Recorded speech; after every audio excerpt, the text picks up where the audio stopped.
TV Africa. And for those juicy sports stories and other stories making the rounds, you can log on to our website, www.plustvafrica.com. I am Adoka Njoko saying please enjoy the rest of your day and do continue to stay safe out there.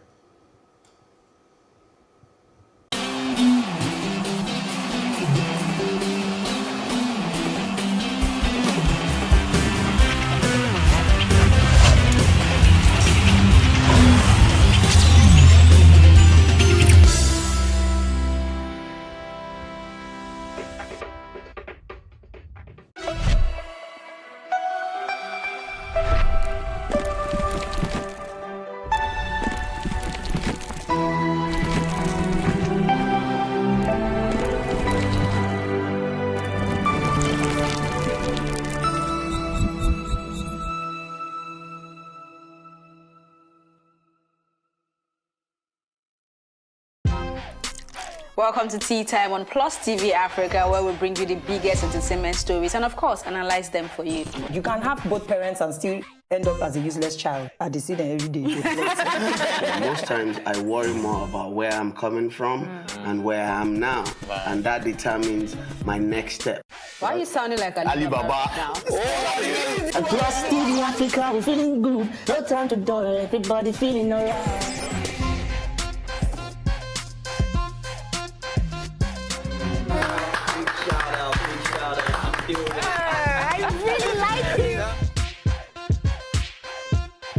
I still make music and people are still buying. Sometimes I look myself minimal IU.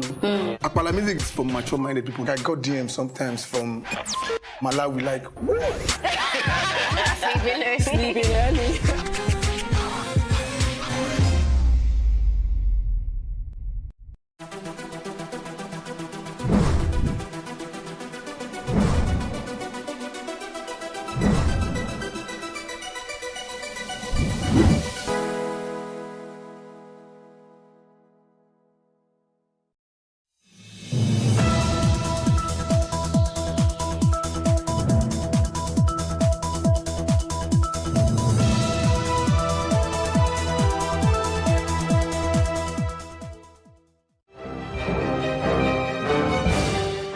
Thank you for joining us on News on the Hour on Plus TV Africa.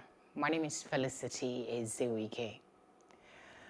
President Muhammadu Buhari has met with members of the National Council of Traditional Rulers from the 6 geopolitical zones of the country. The monarchs were led by the co-chairpersons of the council, the Sultan of Sokoto, Alhaji Saad Abubakar, and the Oni of Ife, Oba Adeyeye Ogunwusi. The agenda of the Thursday meeting in Abuja was undisclosed to newsmen. Recall that on Tuesday, the Council of Traditional Rulers had met in Abuja to discuss national, socio-economic and security issues. The House of Representatives Committee on Aviation has turned back the Minister of Aviation, Senator Hadi Sirika, and the heads of agencies under his ministry from presenting the ministry's 2021 budget proposal because they failed to forward the document to the committee in advance. Head of the committee, Mr. Nolim Naji, criticized the ministry for their poor time management despite the fact that they had over a week to submit the 2021 budget proposal. The chairman noted that the 2021 budget required thorough examination and proper considerations because of the impact of the COVID-19 pandemic on the aviation industry. In his response, Sirika apologized to the chairman and asked for the proposal to be rescheduled. They resolved to meet again on Thursday, November 12th at 11 a.m. for the budget presentation. The Independent National Electoral Commission, INEC, says it is committed to cleaning up the current voter register in order to delete multiple entries of registrants and those that have lost their lives. Chairman of INEC, Professor Mahmoud Yakubu, while speaking to newsmen in Abuja, says the commission has concluded plans to resume registration of new and eligible voters. Professor Yakubu says the exercise will commence early next year and will run for 18 months till 2022. The Commission intends to resume voter registration in the first quarter of next year.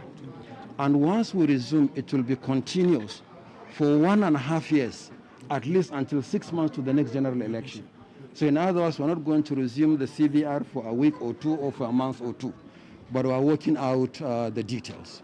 I want to assure you that the cleaning up of the voters register is going to be an integral component of the resumed continuous voter registration. But let me see this opportunity to appeal to all Nigerians. Citizens will have to help us to clean up the register. This is the register of Nigerians.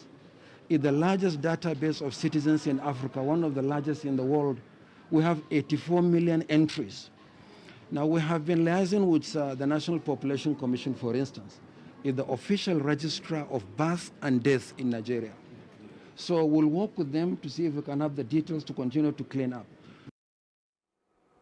The federal government and the Academic Staff Union of Universities, ASUU, have failed to reach a compromise following disputes over the mode of payment of salaries to university lecturers. Minister of Labour and Employment Chris Ngige spoke to newsmen in Abuja following the end of negotiations of both parties. Ngige says the federal government cannot meet the demands of ASUU as money is earmarked for unions in universities, including the Non-Academic Staff Union of Universities, NASU, and the Senior Staff Association of Universities, SANU, cannot be disbursed to ASUU alone. The government has processed the 30 billion and is ready for payment into the university system. The only snag there now is that ASUU now says this 30 billion is for us alone. It doesn't involve non-academic staff, union members, NASU. It doesn't involve some senior staff in universities. If they continue to insist and fall out of line, the government can take them to the next line of arbitration, either to the Industrial Arbitration Panel, which is created in the Trade Disputes Act of the country as the next line after the conciliation by the Honorable Minister of Labour and Employment. Professor Adebayo Kolawole of the Federal University of Agriculture, Abeokuta, joins us now to share his thoughts on this latest development. Thank you very much for joining us. Again, no agreement, and you hear the government blaming past government for signing to ASUU demands. What's your reaction? I think the federal government is being insincere. Government is a continuum. If you inherit the assets of the previous administration, you have to be ready to inherit its liabilities too. So that's a lot of insincerity on the part of government. And not to belabor the issue, even in 2014, they met with us to revisit some of these issues and make some commitments there, which even this current government is not following through. So I think the honorable minister is being shot with the truth in his statement. Is it not time for ASUU to renegotiate with the federal government? Because the monies they're asking for, the federal government has said, we cannot really cover everything all at once. But that's another lie the federal government is telling the whole country. Actually, this current industrial action emanated from the call for renegotiation of the 2009 agreement. And I think the hype about EPs and payment of salaries is covering the real issue, which is the renegotiation of the agreement. Since this government came into power, ASUU had always put on the table the need to renegotiate the 2009 agreement. Is long overdue. Even if you read that agreement, it says that it will be renegotiated after 5 years. Now, that is passed and no renegotiation has happened. So that is actually the biggest part in this struggle, that we need to renegotiate. So the other issues are only secondary to that issue of renegotiation. And I also maintain that the government is not telling the truth when it says it cannot afford payment of the amounts that ASUU is asking for. Because the original agreement also had in place the sources and uses of funds as part of that agreement. So to come out now and say we don't have money, I think it's not totally true. Let's see. They agreed, at least as of 2014, that they were going to introduce a revitalization fund. We all agree that our universities are less than competitive on the global scale, and that therefore we need a major injection of funds to make it more functional. They agreed to release 1.3 trillion naira, and they agreed to make this in 200 billion naira per annum on a continuous basis until this revitalization fund is fully expended on the university. Up till now, they've only released one tranche of 200 billion. Yet we continue to complain that our universities are not where they ought to be, when in fact we are the ones not putting our money where our mouth is. So I think the government is being insincere in the communication that it's pushing to the people. So what do you make of the threat that they might need to take this to the National Industrial Court? Should it get to that point? Well, if that is the direction that government thinks they will take it, I think for many members of ASUU, we are ready to do that, because perhaps if an independent arbiter come in to interpret the law of contracts to the federal government, they will know that once you make an agreement with another party, you are supposed to follow through with your agreement. You don't get to somewhere in the middle and say, oh, we have money, therefore we won't do it. So yeah, if the industrial court is the next spot they want to take us to, let's go to the industrial court. But I think that it's still part of this gamut of insincerity. The same government have come to tell us that ASUU is the one creating the problem. But you can't see, even from the narrative of the Honorable Minister, that they are the one actually causing the bottleneck. Because all of these things are not new in terms of issues we are discussing. These things have been around forever. For more than 6 months, they didn't even engage the leadership of ASUU. So, yeah, if they want to go to the industrial court, I guess the time we will meet in court applies. Is there any possibility of a compromise between both parties? Because if you look at it at the end of the day, it is the students that suffer the most. Our education that we've been quarreling and complaining about will continue to go down the drain if these issues are not resolved expeditiously. So is there a possibility of a compromise in your thinking in the shortest possible time? I think there is. And to get a compromise, we need sincerity. You cannot, on the one hand, badmouth a party and say all kinds of false information onto the public, and then come to the round table and say, let's talk. So I think government needs to be sincere in its utterances and in its action. There's nothing that cannot be done through negotiation. And I think the leadership of ASUU have been open to all kinds of negotiations from all parties. Look, the fact that they've stopped salaries for more than 4 months now have not even stopped the leadership of ASUU from engaging with government. That shows the level of sincerity and openness with which ASUU wants these issues to be resolved. And as to students, I think it's an unfortunate situation that students are in. Even if the struggle of ASUU did not succeed, students would also suffer, because then they would return to institutions that are less than optimum for the kind of knowledge they seek to acquire. So I think we have a government that seems to have lost touch with its people. And unless they retrace their track and come to the discussion with an open mind, with a lot of transparency, I think they are creating more problems than they are trying to resolve. All right, Professor, thank you very much for joining us and sharing your thoughts. We're looking forward to an amicable resolution for the sake of our education system. We also look forward to that. Thank you very much.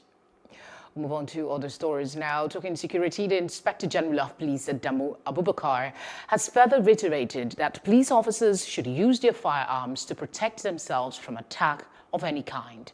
IGP Adamu gave this directive while speaking to officers and men of the police force at the Imo State Police Command headquarters during his visit to assess the level of destruction on some of the divisional police stations in the state. The Inspector General of Police said no police officer is expected to die while having his firearms. The IGP, accompanied by the Governor of Imo State, Hope Uzodimma, visited some of the police stations that were razed down by hoodlums and also some of the policemen that sustained injury at the Federal Medical Center in Owerri. So that 237. What did you say? You can use your firearms when you are. You can use your firearms when you are in danger, and there's no any other way.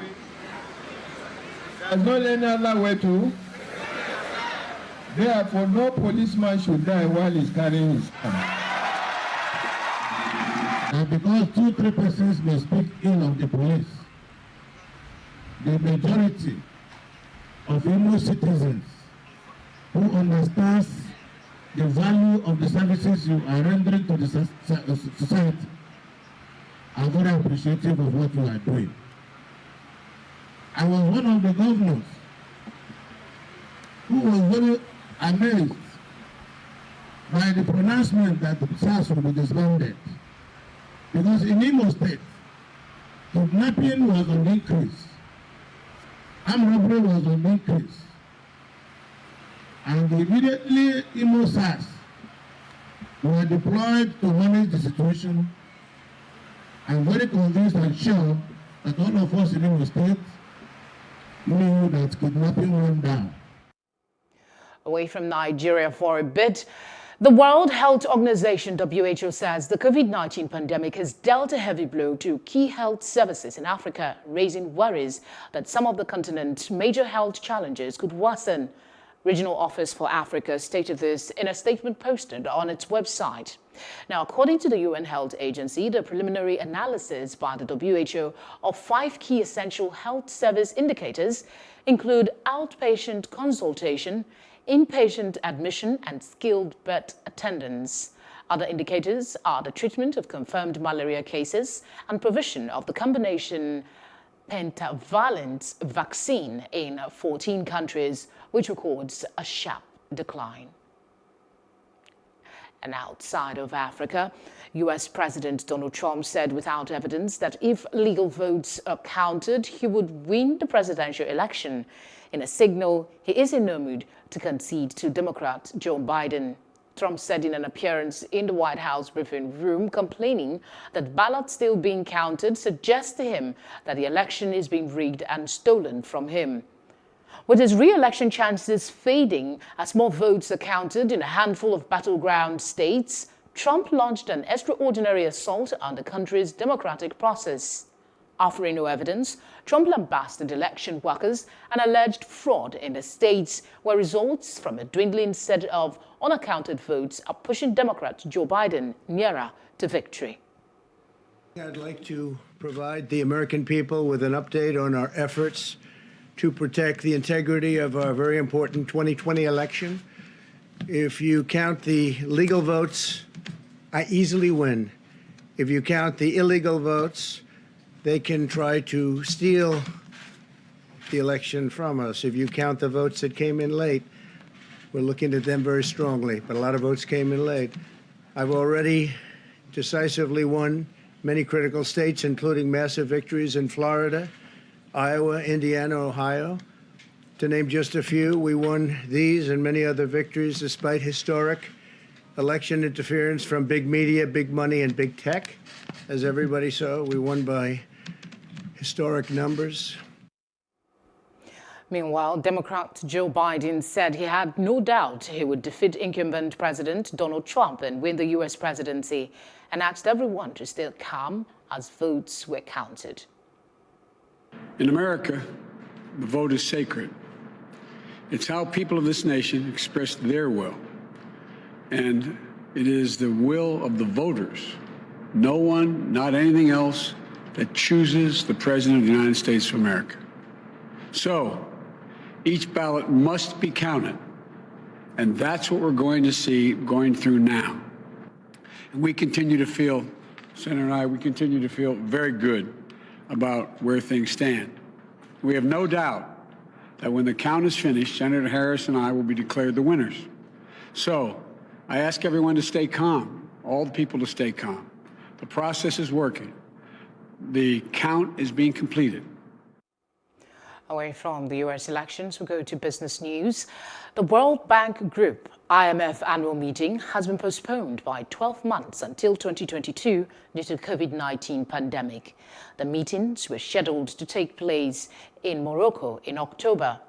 The Kingdom of Morocco, the World Bank Group, and the International Monetary Fund, IMF, announced this in a statement issued in Washington, D.C. on Thursday. The annual meetings are usually held for two consecutive years at the World Bank Group and IMF headquarters in Washington, and every third year in another member country. It brings together central bankers, ministers of finance and development, private sector and executives, civil society, media and academics to discuss issues of global concern. And in entertainment, Nigerian Afrobeat artist Wizkid's latest studio project, Made in Lagos, has risen to become the third most streamed Nigerian album on music streaming platform Spotify. The album's feat of being the third most streamed Nigerian album in 2020 is coming in less than a month of its official release. Other artists on the list include Tiwa Savage, Burna Boy, True Baba, Omale, Adekunle Gold, and a host of others. Wizkid's Made in Lagos was released on 30th October and already has over 10 million streams. These figures have made it the second most streamed album by a Nigerian male artist on Spotify this year. Well, I guess congratulations are in order for Wizkid. In sports, Alexander Zverev beats Andrei Manarino in an epic match that lasts just over 3 hours on Thursday to secure a quarterfinal spot against Stan Wawrinka in the Paris Masters. The German edged out the Italian after two lengthy tiebreakers in the first two sets that set up a final set that went Zverev's way after he broke Manarino in the ninth game of sets. Wawrinka, meanwhile, recovered from a first set surprise as he lost to Andrei Rublev by 6 games to 1 before bouncing back and grabbing the next 2-6-4, 6-3. Zverev and Wawrinka face off in their quarterfinal clash on Friday. That's how we wrap things up at this hour. Thank you very much for watching. For more news updates, please follow us at Plus TV Africa on Facebook, Twitter, and Instagram. You can also find us on YouTube at Plus TV Africa. We'll certainly be back with more stories making the headlines. Please join us again. Thank you for your time.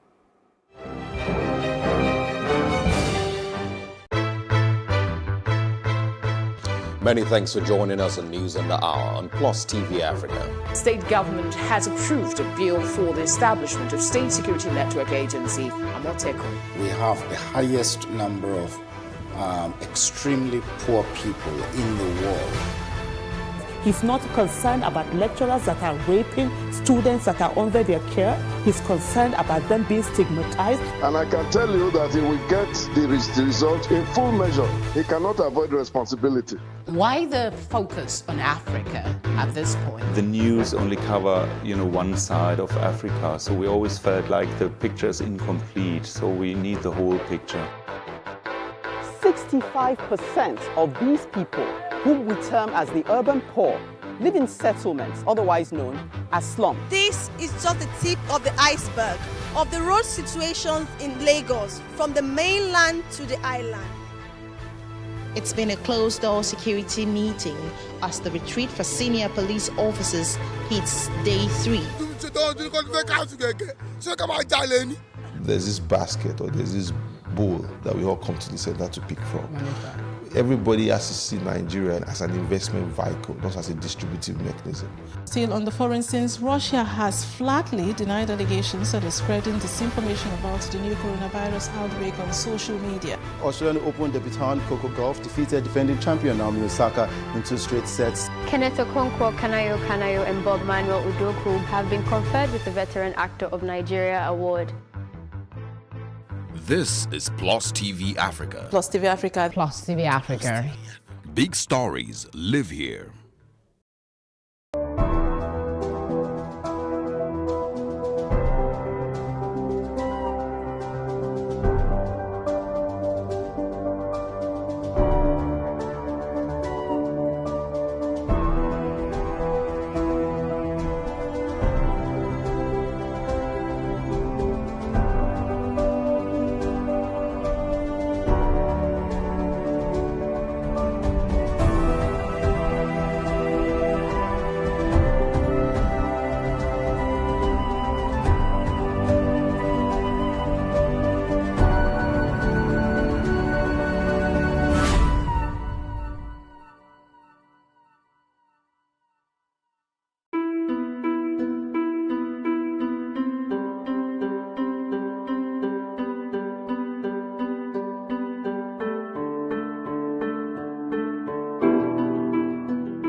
We are calling on all South Africans to wear a face mask whenever you leave home. Governor of Lagos State has made the wearing of masks compulsory to fight against the coronavirus. I want to encourage you to wear a mask wherever you go. We will strictly ensure the mandatory use of face masks or coverings in public, in addition to maintaining physical distancing and personal hygiene. As most countries in Africa approach ease of lockdown, one of the essential rules of leaving the house is you must wear a face mask. Entrepreneurs say the pandemic, albeit having many disadvantages, has presented opportunities as well, and one of these opportunities readily open for many is the production of face masks. Owners of garment-making factories and do-it-yourself champions have all jumped on this line of business. The question is, how efficient are these other masks compared to the initially recommended N95 respirators and surgical masks? N95 masks are also called respirators, and they are designed to be disposable, tight-fitting to the face, creating a seal to prevent particles from getting in. And then they also have specialized filters, which filters about 95% of air particles or droplets. Cloth masks are usually not designed to fit the face, and so it doesn't really protect you from aerosols or droplets or air particles that can get into the respiratory system. A lot of people might have no choice but to use a cloth mask due to the cost and availability of the surgical masks. And for some, it has become a fashion accessory. Whatever the case may be, it is important that it meets the requirement of a protection against any kind of droplet or fluid from and into the mouth, nose, and eyes. For the surgical mask, you use, take off, and dispose appropriately. But for the cloth masks, how do we maintain proper hygiene? When you need to take off the mask, try not to touch the middle part. Take it off from the loops around your ears and drop it into antiseptic liquid. So if you have laundry soap, take a mixture of laundry soap, a bit of bleach, okay, and a bit of an antiseptic liquid. They have different types on the market. Make a little mixture and then drop it in. Let it sit for about 10 to 20 minutes. Pour that liquid away, make a fresh one, and then wash it and air dry. If possible, some people will say iron it. If you can, do that. Also, wash your hands once you're done. The Director General at NAFDAC, Professor Muji Adeyeye, encourages the use of non-medical face masks. You mentioned that NAFDAC has announced not to use non-medical face masks. No, we did not do that. We said that non-medical face masks are for the masses, are for you and I. The medical face masks are for the healthcare workers because there is a shortage of the medical face mask. However, NAFDAC warns against using low-quality face masks in terms of materials used for production. Remember, face masks are to be used while maintaining measures such as social distancing, not touching the face, eyes, or mouth, and washing of hands with soap for 20 seconds or use of alcohol-based hand sanitizers. Ensure that you stay safe. Your safety is our collective safety.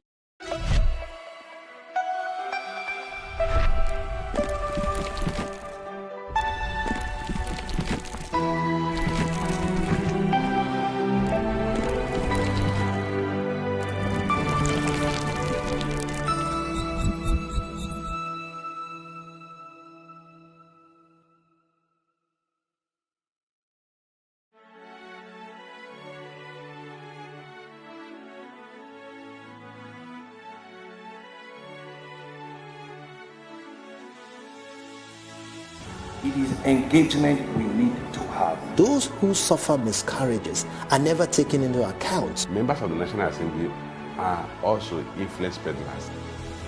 You are sitting on Nigerians' money. From the barbing, I pay my rent.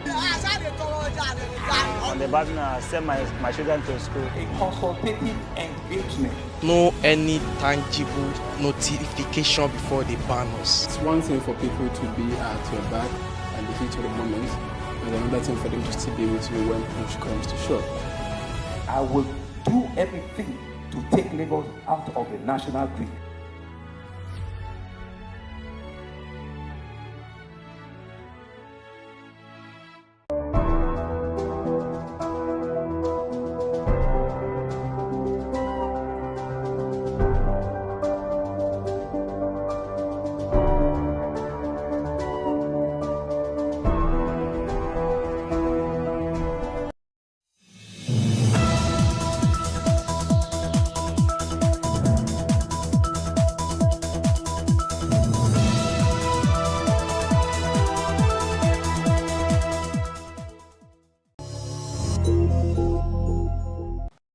Hello and welcome to Tea Time on Plus TV Africa channel 408. Tea Time is an entertainment analysis show that covers everything important in the industry about your favorite personalities and also covers the biggest stories in the world of entertainment and lifestyle. Today's fun-packed, just like every other day, because you know that's how we do it. And we've got hot topics to analyze and personalities to talk to. And I have to mention that my OG crew is back and better. So hello to fellow Oshike and our runaway love, Elsie Godwin. Yeah, our runaway love. You wish you did, right? That's not the kind of... You couldn't help it. You just had to go. Yeah. How are you feeling? Better. Yeah, we've missed you on the show. Well, I don't understand, man. I don't know. Some people, you know, I've had people that have seen that be like, COVID looks good on you. I don't understand. Do I have COVID? No, calm down now. So I'm saying in your case is like, I think being away for some time looks good. I always on look you. good, even on my No, sick you bed. do. Okay. Even on my sick bed, Oh yeah. I looked at I tried to put on the Snapchat and then I looked at myself. I saw a post you put out there where you said, I want to be pecked, yeah. That one I had heard. I left hospital already. Oh, you had, yeah? Yeah, and somebody commented the skin, though. Hey, that is still, you know, yeah. recovering. They're still feeling your skin. How did you do it? Can we get back into the I should focus on our focus. Anyway, I've missed you for a few reasons. If he has been on this show, just lying from his Why soul. is that the only thing you say whenever I go?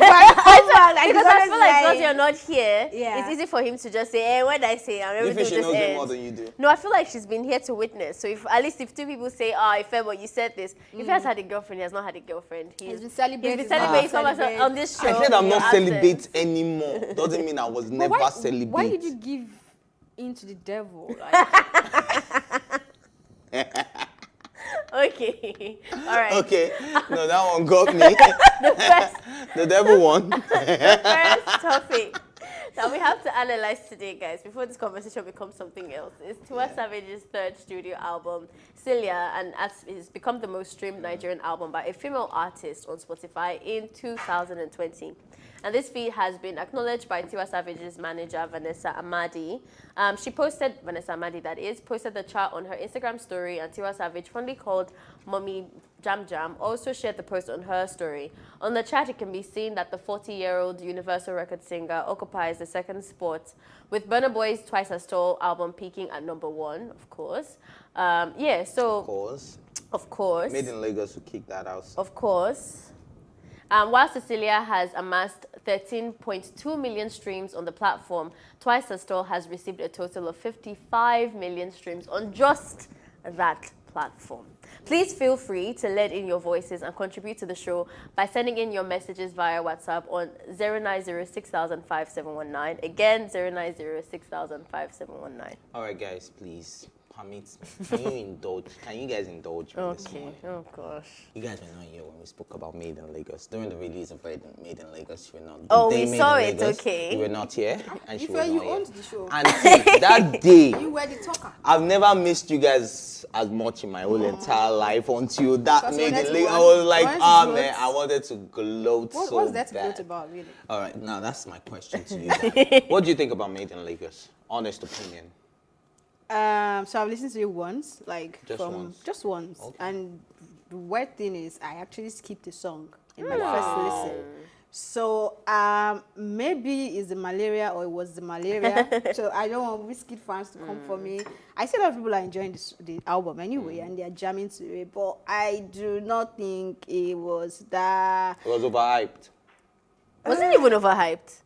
I think I was expecting. It wasn't worth the wait expecting for you? a different vibe, and I got something different. So this is why I had to make it clear that I've listened once, and I would definitely want to listen again to finally have a take. Right now, I know there are songs out there. At least No Stress. That's what I said, honestly. For No Stress, I mean, we've been jamming to No Stress before that, so of course. What's the other one? Smile? Yeah. I love that as well. So, but the other ones, I don't know. I can't say. I'm still getting there. I think I wanted a bit more diversity on the track. They all gave me the same vibe. It was hard to get out of that vibe, which is not a bad thing. But when you don't want to be in that vibe, that means you can't listen to that album. So I find that a bit too limiting. Yeah. But I think he did really well with the work that he made. I think the songs were nice.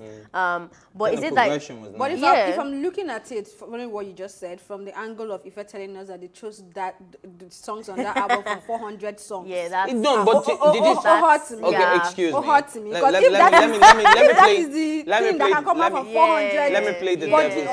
me play the devil's advocate now. When he dropped the teaser. We know. Continue. This is still about Celia, but we're coming. Mama Jam Jam, no vex. When we started the whole Made in Lagos thing, and then they dropped the teaser, and then we were promoting Made in. Why am I saying we? We shared the money. Continue. And the whole Made in Lagos promotion started. Wizkid dropped the teaser where he said the album has two sides. There's a side A and there's a side B. So I think that was a hint that a lot of people didn't catch up on. Okay, so what's the catch? Understand? So the catch is that we're expecting like Soundman Volume 1, Soundman Right. Volume 2. So you think there's there's Made more in Lagos coming? 1 and there's Made in Lagos 2 because I spoke to the DMW crew, a very, very, very, very pronounced member of the DMW crew.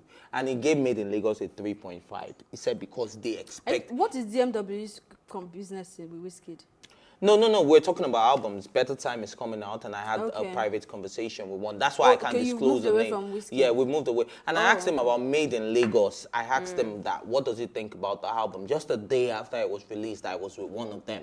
And he said, a very pronounced one, a prophet, that is somebody now we get it. And he said he gives the album a 3.5 because... out of? A 10. Wow. That because... they expected that the people who expected the most were not served the type of music they wanted. That if a Whiskey had said made in the UK, made in America, made in the world. I think Wizkid will get new fans from this because there's people who are But let me tell you where we met. He's looking for new target Let me tell you audience. where we met, right?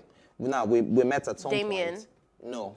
He said that, but what? Think about it. Wizkid is a businessman. How much do we pay for Spotify and Apple Music and all of that? That this guy is going for the international market. He focused on the international market. Obvious. And coincidentally, I bumped in on a Joe Budden podcast this morning where some ladies were talking about, and they were like, this is the album for you to clean the house when you're driving, when you're with your man, and you just want to get booed up. Definitely. We need to come back to Celia. Yeah. But before we shout come out back Mama Jam to Jam. Celia, do you think, honestly, since you're having honest conversations now, do you think Made in Lagos is a Grammy-worthy material?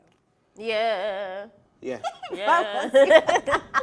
I think so. I just don't think it should go to Wizkid. I think it should go to the... I don't know if that makes sense. Like, I think it should go to... Let me say why I'm saying this. Okay. I think Wizkid as a person that we knew and we grew up listening to could have done better than that. If you take away all that sentiment and what we expect from him and we don't expect from him and look at that body of work, it was good. It was really good. Okay. So Celia, shout out to Mama Jam Jam. But you not ask me if it's a Grammy, what do you... We already know what you you're answer. saying. No, that's fine. Let's shout out to her. I like how we know how to create, because I like how you mentioned in that they are breaking records now that it was for 2020. So we know how to create record out of no record. Yeah. That would say it's first black person, first Nigerian, first black person in Sokoto. If it's too much, you say it's first black person from our village, whatever it is. But shout out to Mama what's her Jam name Jam. now?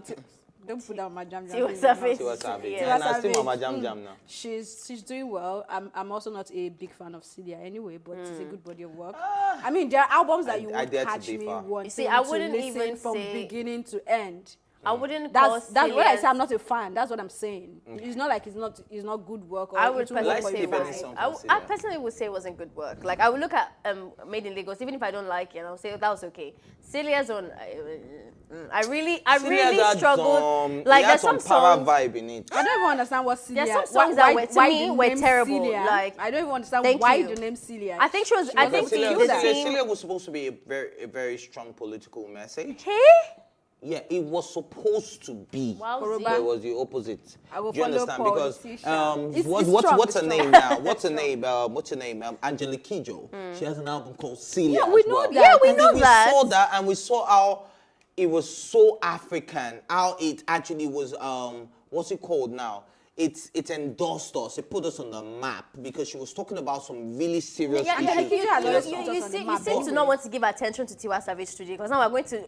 No, I'm just saying that if you had named it Tiwa Vibe or something, necessarily deserve. You see, I think from the very beginning, Tiwa Savage was not very clear on what she wanted to do with that album. Personally speaking, the way she promoted it and she got all the female. Everybody's that meant something in the black community globally. She got them to repeat the name and all of that. You're thinking it's going to be a strong, united thing, and then it wasn't really about Celia. Guess what? Wait, let me even make my point really quickly. Even Thames' album, EP or whatever, should have been named after Thames' mom. Her voice was in there, and the mom explaining how she was named and all of that. She was conceived, exactly. So when you hear that you've named your album by your mother, we're expecting something really direct as being communicated by that album. That album had too many vibes, too many poor songs, but it's Tiwa Savage, and we will stream. We don't have the power to disrespect I anybody. actually really wanted to say something. Yes, something. But me, I feel like Tiwa Savage had tried small for that album because there are songs that are still making waves, and for it to be streamed like that. Koroba is okay. Koroba is okay. I like the one with Davido. Dangerous Love is I like a pain in the ear. I like Temptation. I found it really with, terrible, but go on. What's the one with Davido British guy? I mean, it is Davido the now. English so guy with Sam Smith. I like Temptation. Yes, I like Temptation with Sam Smith, and it's London made that. Yeah, London made that beat as well. London. It's like when will you Bro, confess the win like, in London? Because if you confess the win, the whiskey.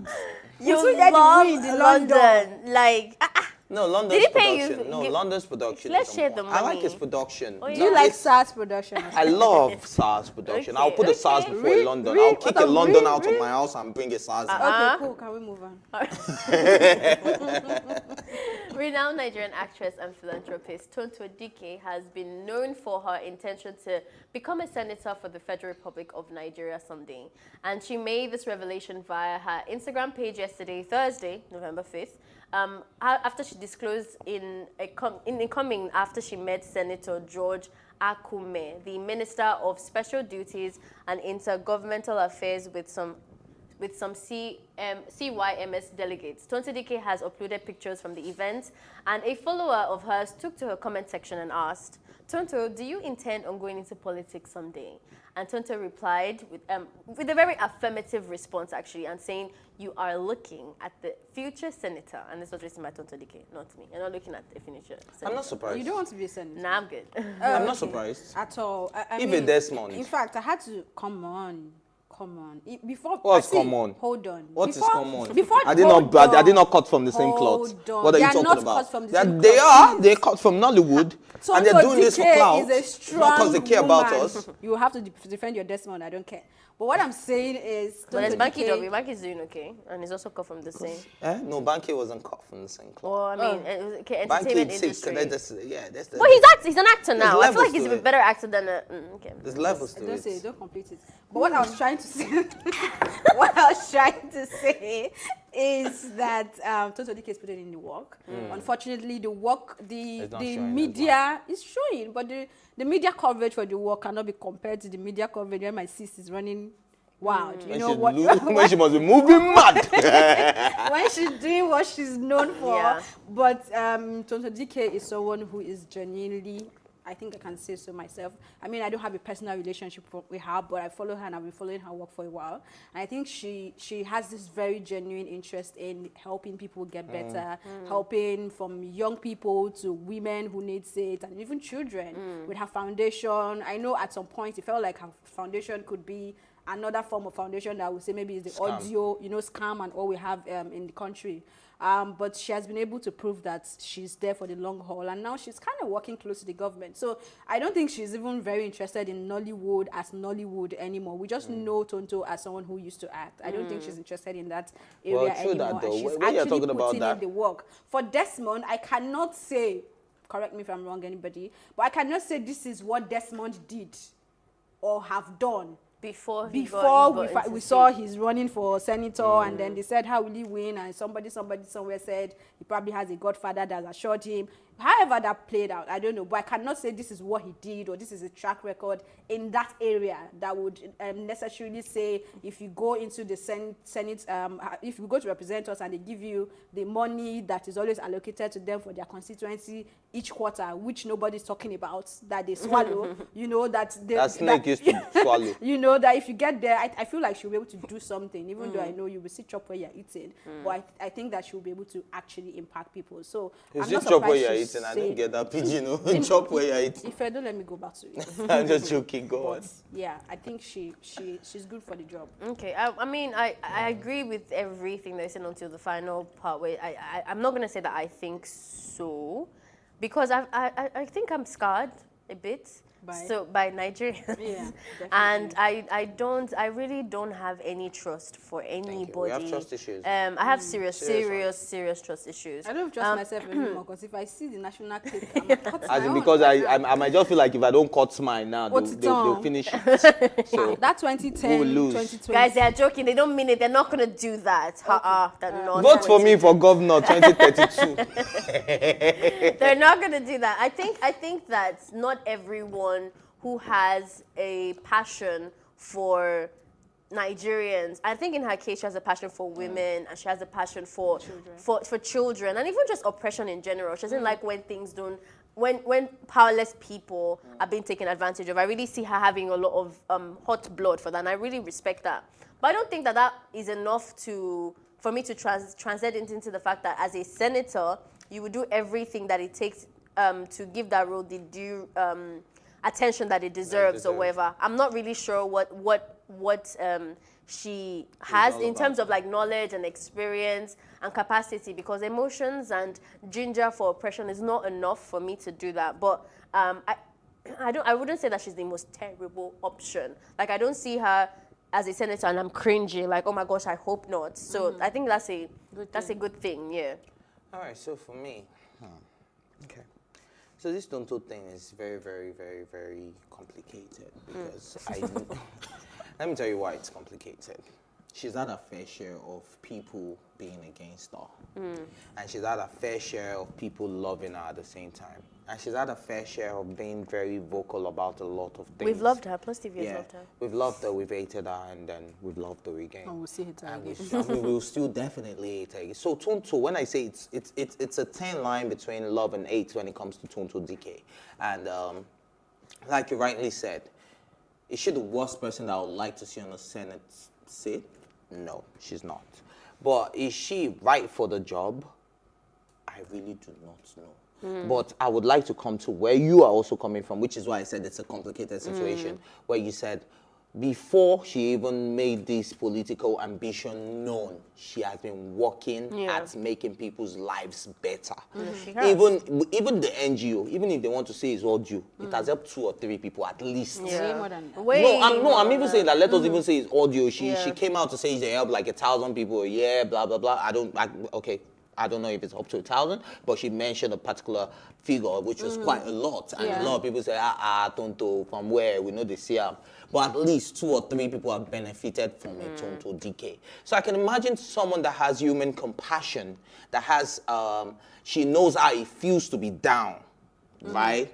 And how it feels to be loved, how it feels to be hated. I want to believe that she will have the human compassion to do the right thing. But at the end of the day, nothing will change unless the root is changed. Whose root now? The whole system. Yeah, the whole system. The root cause is the problem. It's not a Tonto DK. It's not a Genevieve. It is not a Desmond Elliot. It is not. Please don't drag Genevieve into this until she says she's interested. I'm just saying that until we address the roots, right, we will never get any change. So what do you think the root is? The system. The system of governance in Nigeria is messed up. Accountability. I don't know how I feel about even entertainers feeling too comfortable in going into politics. I think I just wish there's a lot more seriousness to it. That's why I'm saying that first of all, you have to even think about what the roles are. Like, she had an appointment that we talked about on this table. And that's why that for me seemed like... It's actually attached to the Ministry of Youth. Yeah, you see, that for me seemed like a lot more comfortable. Like, of course, I haven't defended her 100%. But once it starts to get really intense, like the job role starts to get more... has more responsibility or meaning to it. Would you say the wrong things because they want you to? Yeah, I'm just worried that, they're not doing it just because you have clout, or like I said, because you have good intentions, does not mean that you qualify for a role. But then again, it's Nigeria, and everyone... If you tell me that monkeys eat on people's tables here... 60,000 votes, so is that a Nigerian thing? 0%, yeah. But let's go. Let Tea Time go on a quick break. We'll be right back. Please stay tuned. Wait. Hi, my name is Folikede Amola Salako. Keep watching Tea Time on Plus TV Africa. Don't touch that down.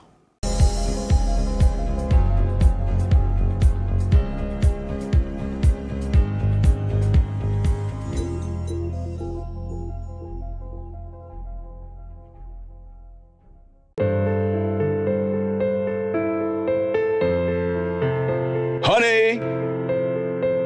Daddy, please, can I go out with you and Mommy tonight? Sure thing, sweetie. Get your shoes and we go. Promise? You have my word.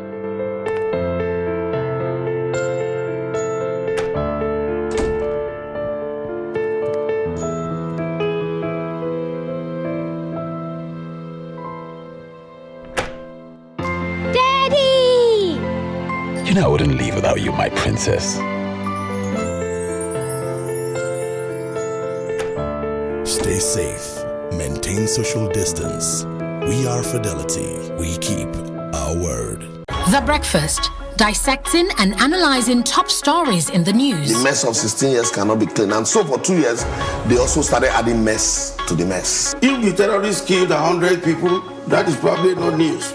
If they killed the governor, that is a big achievement. Nigerians are really upset. Labour cannot go there to discuss for the generality of Nigerians. Join the conversation online on YouTube, Facebook, Twitter, and Instagram. Send us your comments via WhatsApp on 0906 000 5719. If you have an opinion, share it with us. Plus TV Africa. Big stories live here. We can't talk about education reform if we don't decolonize our education system. What we do not understand, we will stigmatize. Because it's just cultural. And I think it's just human nature. They stop paying us salary. I don't like remembering it. I am angry at Nigeria. I'm angry at this government which seems to be letting us down. I'm angry at us as a people. In the process of struggling to free myself from his hand, he tore my pants and he raped me. Yes, I commit the offense truly. Young girl, do you know where you are going? I say, I'm going to America. I say, now so that they talk, you are going to Libya. Which America? As it then do mark our place, some people they die now. This is Plus TV Africa. Big stories live here.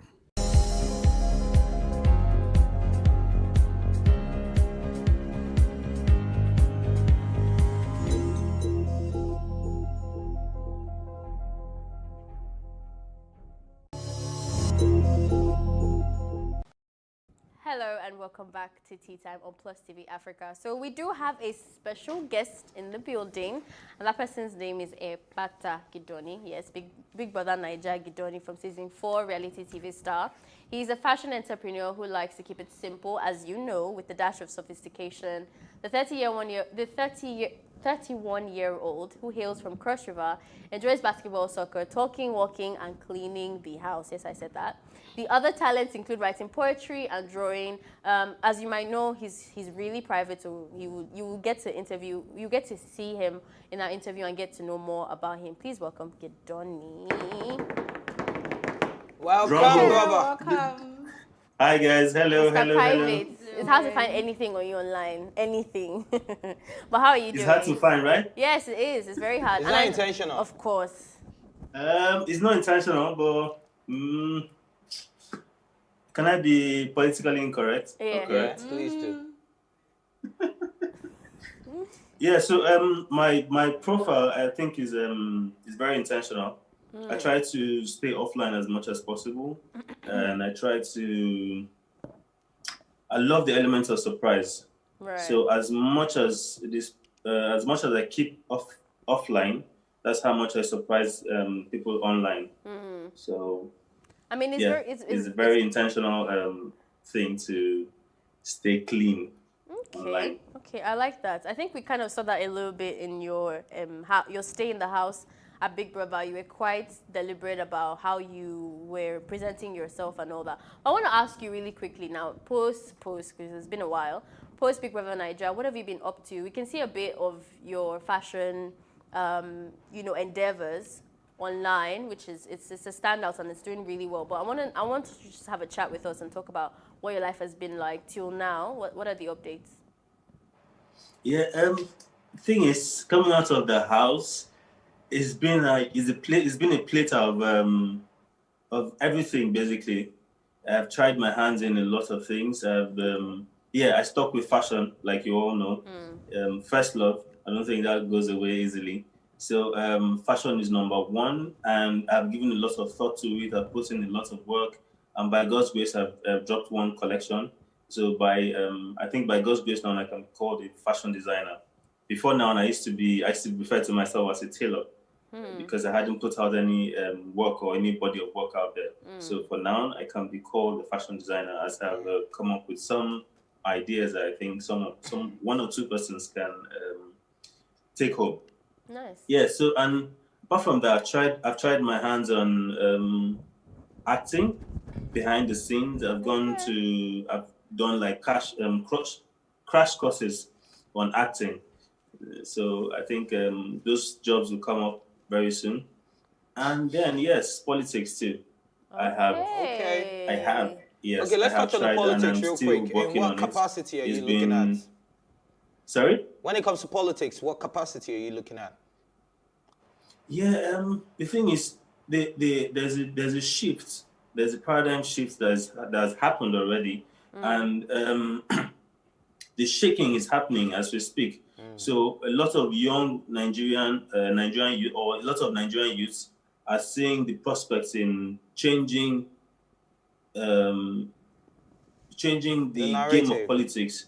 And so when it comes to capacity, I don't think there should be any limitations to what I mean, like, where would you want to start from? Do you want to start from local government chairman, the Senate? I said, where would you want to start from? Local government chairman, councillor, Senate, or president? Or are you going big and you want to run from? You want to start your own party? Yeah, that's where I'm coming to. So starting there's in politics, yeah.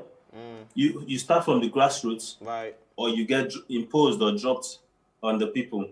Already, I occupy a position like I'm an appointee to the Cross River State Government. I'm a special assistant to the governor on government factory and branding of the state. So I think that's a good start. And I don't know what strata or what stratification you want to place that on, but I think that's a good start. I have started already. It's not just intentions that are building, but it's a move that has happened already or that has taken place. Okay. Are you behind Ayade's fashion? On a lighter note. Should be told I am not. The man is a very fashionable man. Very fashionable. I like that. So he likes you to interpret what he has in his head, which is what to me my fashion stands for. I like to interpret that wild desire, that wild dream that you have in your head. So he's a fashion I like to designer. just bring it to life. So with Ayade, he just has with Ayade, you call it Ayade.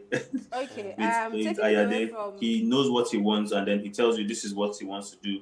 Put this together, and that's how it goes. Alrighty. Okay, so taking it away from politics and fashion designers and tailors. So I picked during her introduction, she talked about you being a poet. Do you do spoken words as well?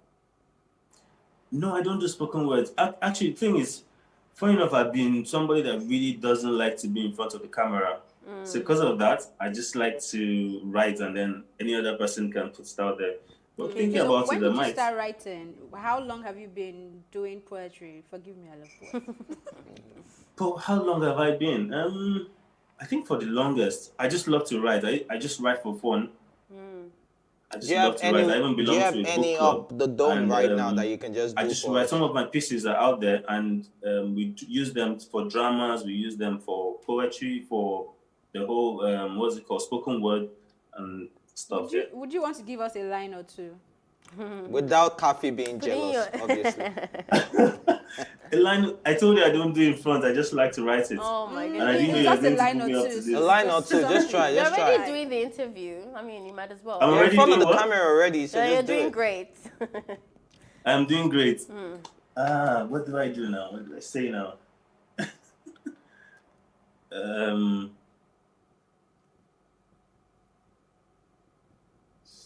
That's gone. Is it coming? Has Is it arrived. coming? Is it coming? It's not coming. It's not coming. Okay. All right. All right. Okay. Maybe.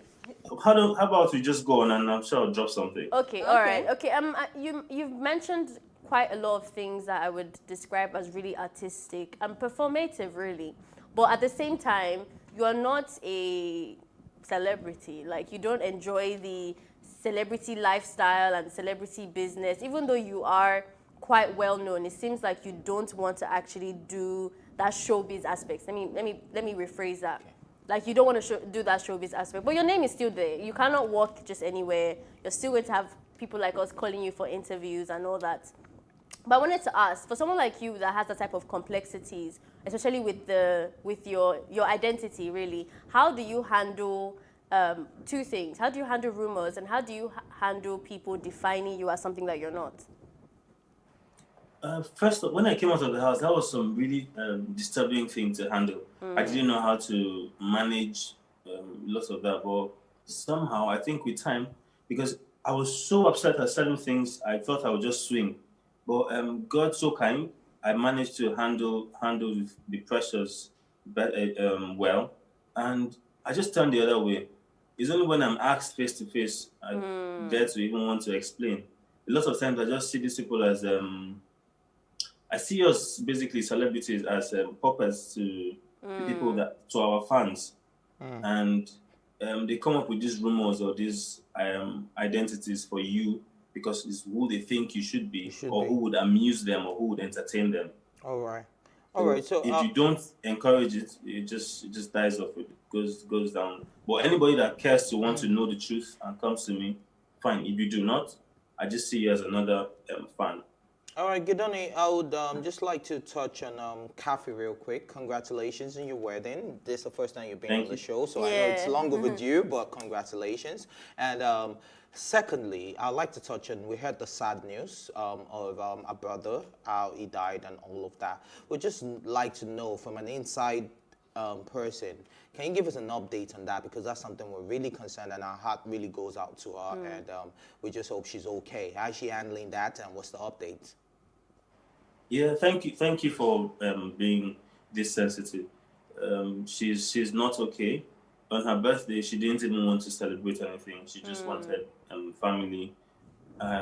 It's still very hard on her. It's still very hard on the family. And she put out a post, even though a lot of people didn't understand it.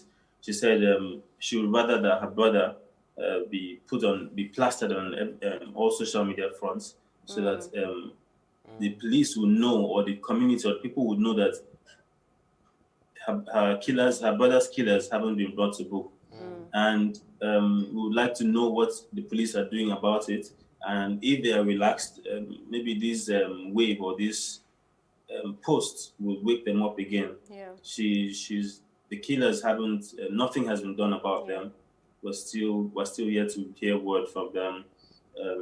We don't even know how far the investigation has gone because of COVID-19 or because of this pandemic. I'm sure a lot of things, so many things have been stalled. But the killers haven't been brought to book. Like I said, we don't know how far the investigation has gone. And Kathy is still very down. Her immediate family is still very, very down. And almost every day I have to like peck her up to just make her feel better a little bit. Make her appreciate life, appreciate the living better. I'm sorry that's the situation of things. She's still not out of it. I don't think anybody can get out of that. Yeah, I'm sorry she has to go through that, and the family as well, and our condolences to her. But you just mentioned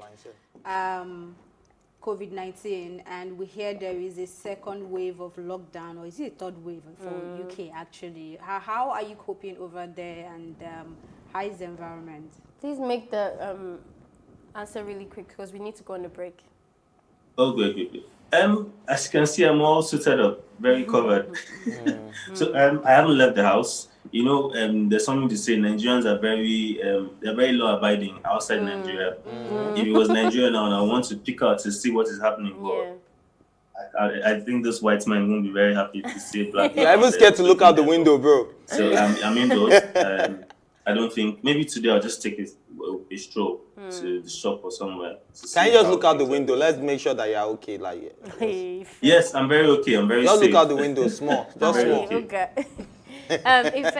Sorry, Gidoni, thank you so much. I wish we had a lot more time to converse about more things. I want to talk about long distance. I want to talk about your interactions with the industry, you being there, your future with Kathy. Your fans want to know quite a lot because you're so hard to catch. But thank you for gracing us with your presence. Okay? Thank you, guys. I really appreciate it. All right, tea time will go on a really quick break, but we'll be right back, guys. There's more guests, so stay tuned. Hello, hi, my name is Stephanie Linus. Keep watching Tea Time on Plus TV Africa. Stay tuned.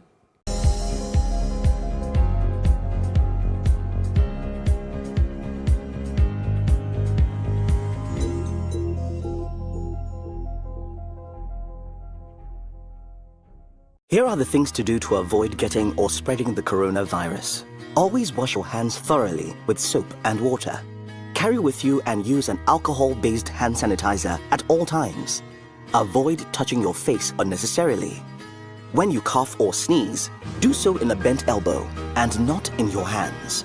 If you cough or sneeze on a tissue, dispose immediately. Endeavor to wear a face mask when you go out. Dispose of the face mask properly after use. Should you feel unwell and show symptoms, call the NCDC and follow their instructions. Stay safe. Maintain social distance. Fidelity cares about you. The power of the people is stronger than the people in power. True power is in the vote, in voting. I'm afraid that these recent events have exposed the current government as out of touch with the people, and their moral right to rule has been eroded. If Nigeria looks to be dying and we're the ones burying it, what we need to do quickly is to admit that our young people are the ones who will take Nigeria to the future. If you engage the youth meaningfully, create opportunities for them to be employed, self-employed, and employ other people, you won't have to share 10,000, 50,000 naira to anybody. As leaders, they have displayed a total lack of empathy and accountability in governance. We operate a big local government where the president is the local government chairman.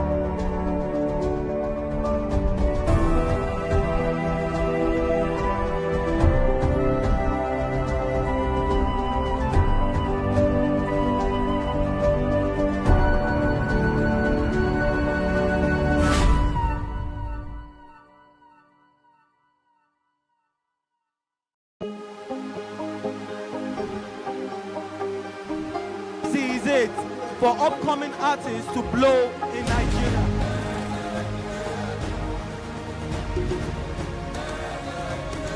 Welcome to Plus Trending. I am Bookie November, your host, saying thank you for joining us on today's episode. Welcome back. It's tea time on Plus TV Africa. Practice makes perfect. I'm not perfect yet, but I'm a lot better than I used to be. He's a king. He's entitled to marry 100 if he wants to.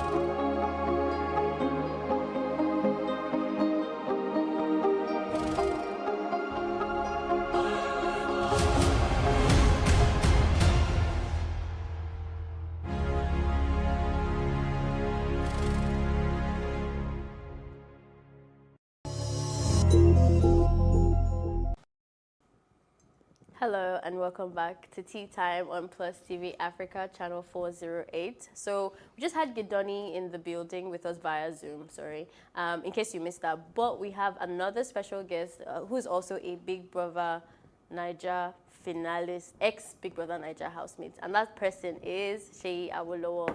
He is a fellow math and actor, TV host, producer, humanitarian, history enthusiast, social media influencer, researcher, multi-dimensional business developer, and recently, like I mentioned, Big Brother Naija housemate and finalist, becoming one of the choice youths, breaking a lot of records, and currently an ambassador of One.org. He's also a graduate with bachelor's degree in psychology, so you can understand why he always plays mind games with us. And he has also played a major role in TV commercials, movies, soap operas, and also known for creative interpretations of his roles. And he's good with command of English and the Yoruba language. Seyi is passionate about educating the Nigerian youth on the importance of embracing cultural values, which earned him the Royal African Award given by the Oni of Ife. Please welcome with me, Seyi Awolowo.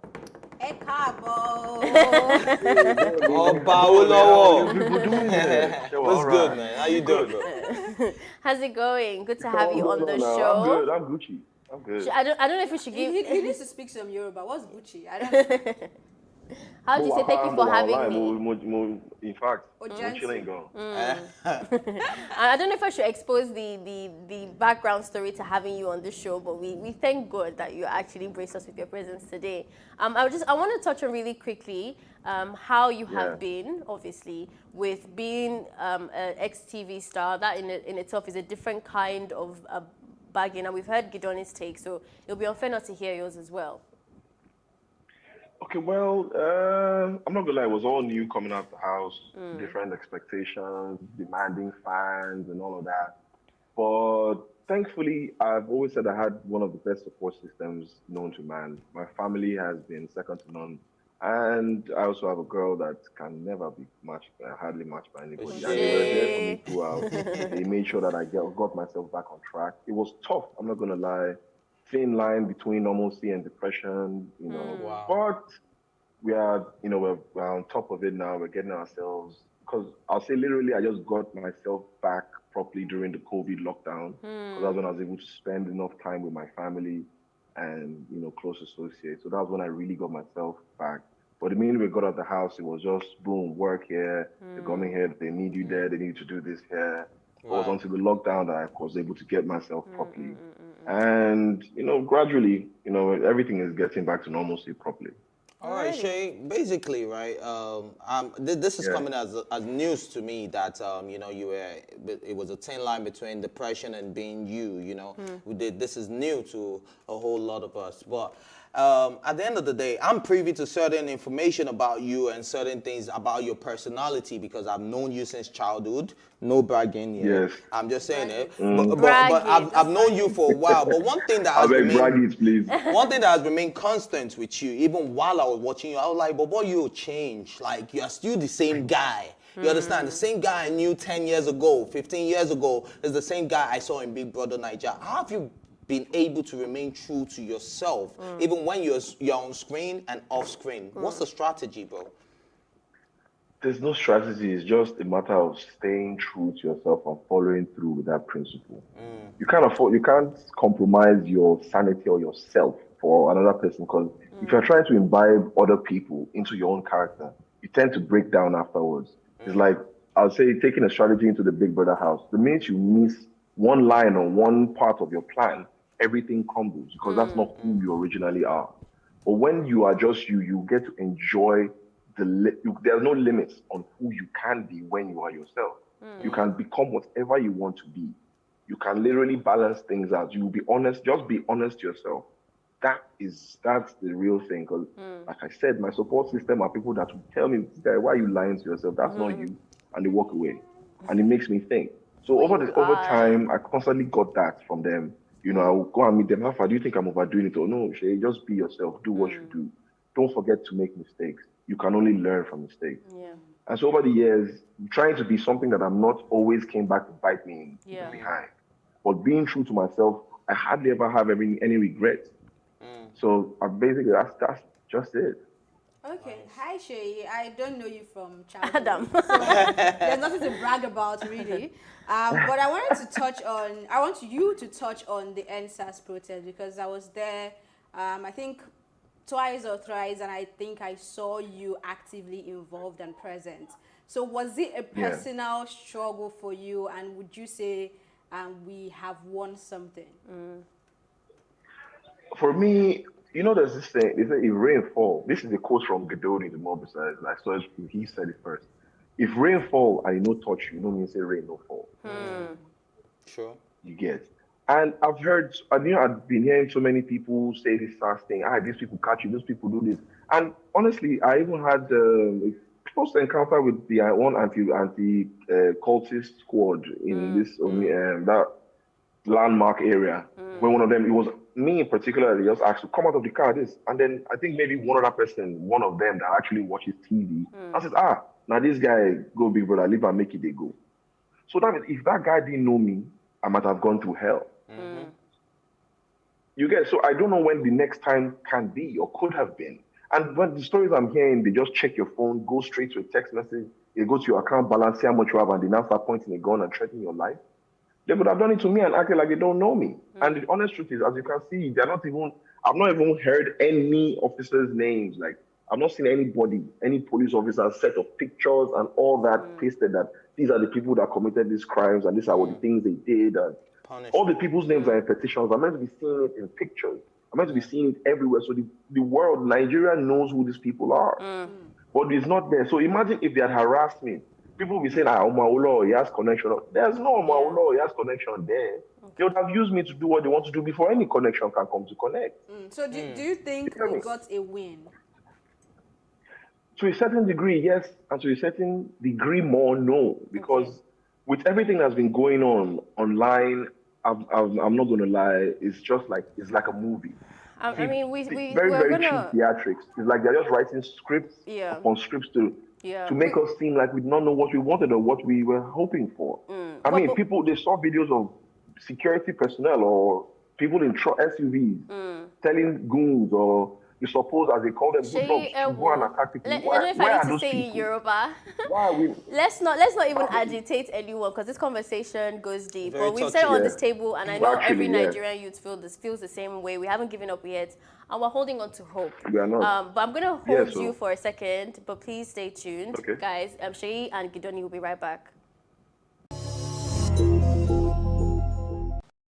Hello, wonderful people. My name is Olaide Bakari, aka Alaja Tio. Come on, keep watching Tea Time on Plus TV Africa.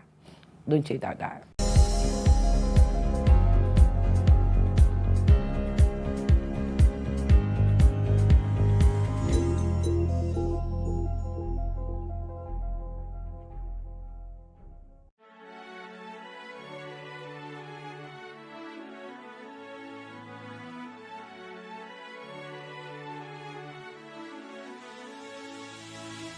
It is engagement we need to have. Those who suffer miscarriages are never taken into account. Members of the National Assembly are also influence peddlers.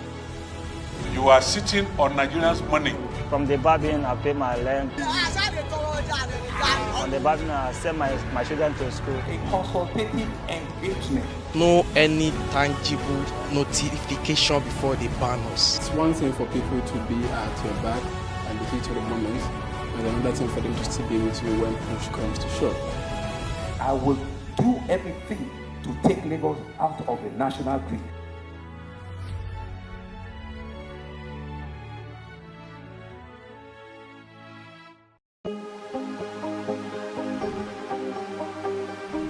This is it for upcoming artists to blow in Nigeria.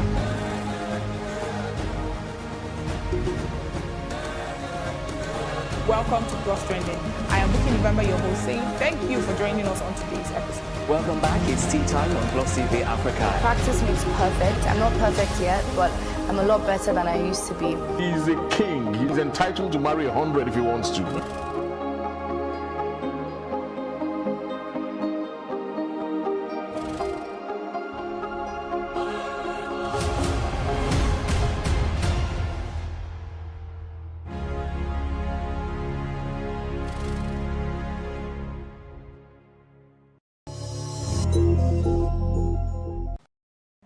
Hello and welcome back to Tea Time on Plus TV Africa. So I do have your, what I call them, your ladies' men from the season 4 Big Brother Nigeria House, Gidoni and Sheyi Awolowo, to play a quick game with me. Now they don't know what these games are, so I think we're going to have a good laugh.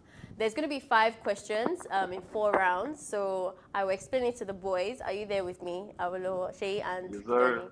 Alrighty. So right here.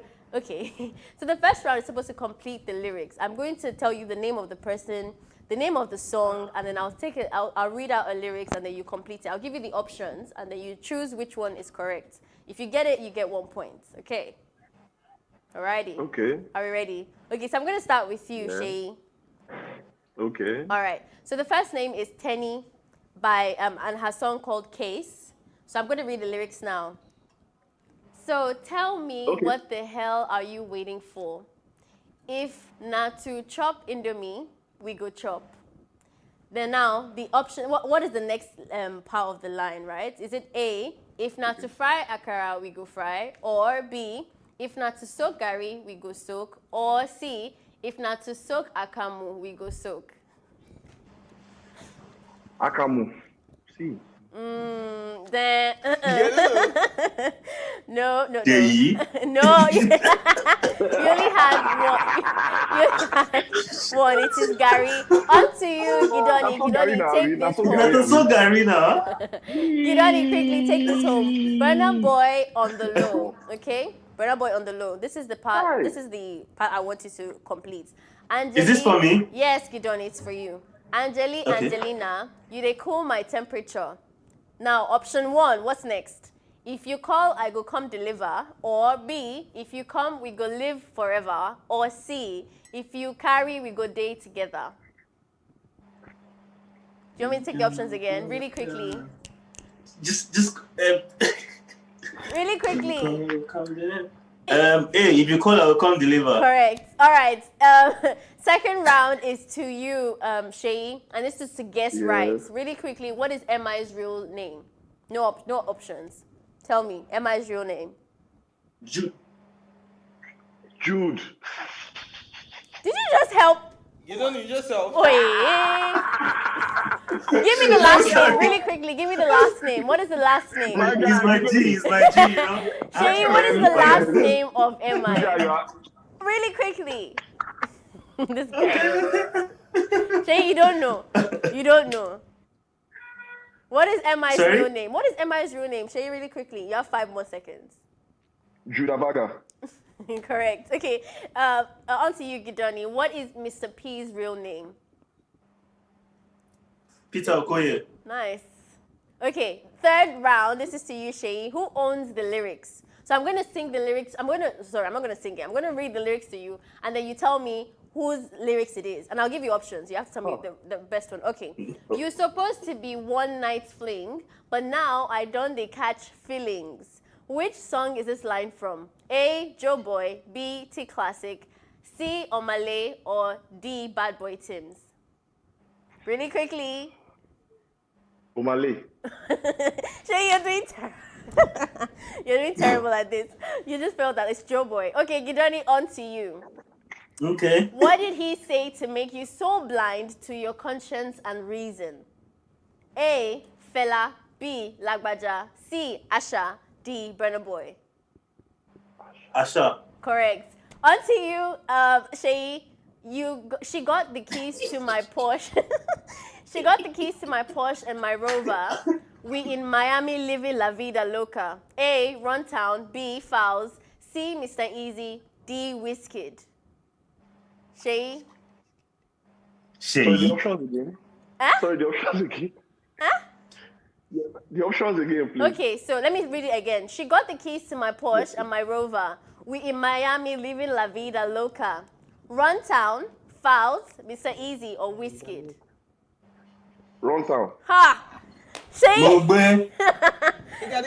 That was Wizkid. That was Wizkid. Okay, next one. This is to you. You done it really quick because we are running out of time. We're running out of time. Make we scatter this place. Gidoni, really quick. Make we scatter this place tonight. Dance like we're sweating, like saying a fight. Who? Wizkid, Tiwa Savage, Fireboy, or Tenny? Quickly. Tiwa. Okay, awesome. Last question. Now we're leaving the what's it called? The music scene. The next question is, you need to, okay, fourth round and final question is, which is not a bridge across the Lagos Lagoon? 1, Carter Bridge. This is to you, Sheyi. Carter Bridge, Eko Bridge, Third Mainland Bridge, or Ikeja Bridge? Shay, I'm giving you a chance here. I'm giving you bonus. Sorry, can you say that? Can you repeat that, please? Which is not a bridge across the Lagos Lagoon? Carter Bridge, Eko Bridge, Third Mainland Bridge, or Ikeja Bridge? Ikeja Bridge. Okay. Round of applause, please. Okay, Gidoni, on to you. Which language is not spoken in Delta states? Ibrom, Isoko, Fulani, or Dupe? Fulani. Correct. Alrighty, we already know the winner here. So please, my instructions to you now. The winner needs to, the loser, which is Sheyi, you need to upload the ugliest picture of you and tag Plus TV and everybody on this table. And the entire audience are going to hold you accountable for that. But thank you guys for joining me. Go to my last post. No, that was a nice video of you dancing. That was a good video of you dancing. But you need to see how ugly I was there. Or maybe just post, by that time you were balling. Sheyi, what you do for me is post this video so you can tell the world how good you are at lyrics. But I wish we had more time. Thank you guys for joining us today. But unfortunately, that is all that we can take. A big thank you for those who watched. And you can join the conversation on social media with the hashtag #TeaTime or tweet at us at Plus TV Africa. Remember that you can catch up on our previous episodes, including this one and all our exclusive contents by subscribing to our YouTube channel at Plus TV Africa. You can also watch #TeaTime on RTTV and in London on Ben Television. A big thank you go out to my co-anchors Ifeoluwa Oshike and Elsie Godwin, who had to kind of like distance themselves from this game so we can see who's going to win. But I couldn't help but speak. Yes. I just couldn't help it. And then obviously my special guests, Sheyi Awolowo and Gidoni, thank you so much. And the entire production team, thank you for watching Tea Time. My name is Ife Omai.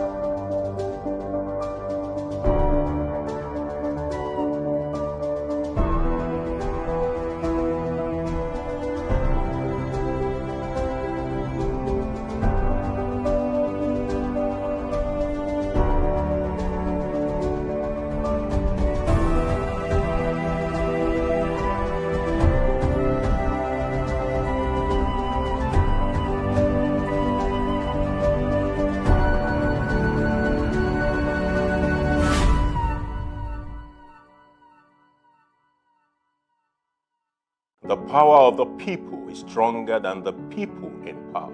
True power is in the vote, in voting. I'm afraid that these recent events have exposed the current government as out of touch with the people, and their moral right to rule has been eroded.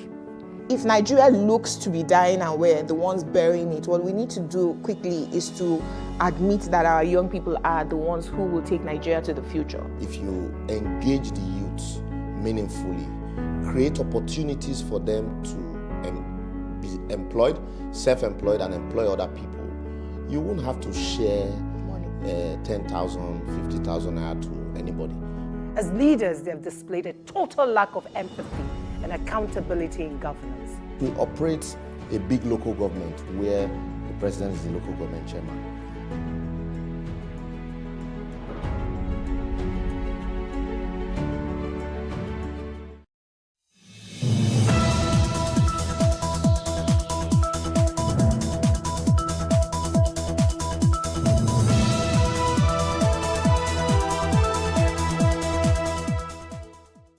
Hello, welcome to Plus Reports, a roundup of the reports that made the news recently.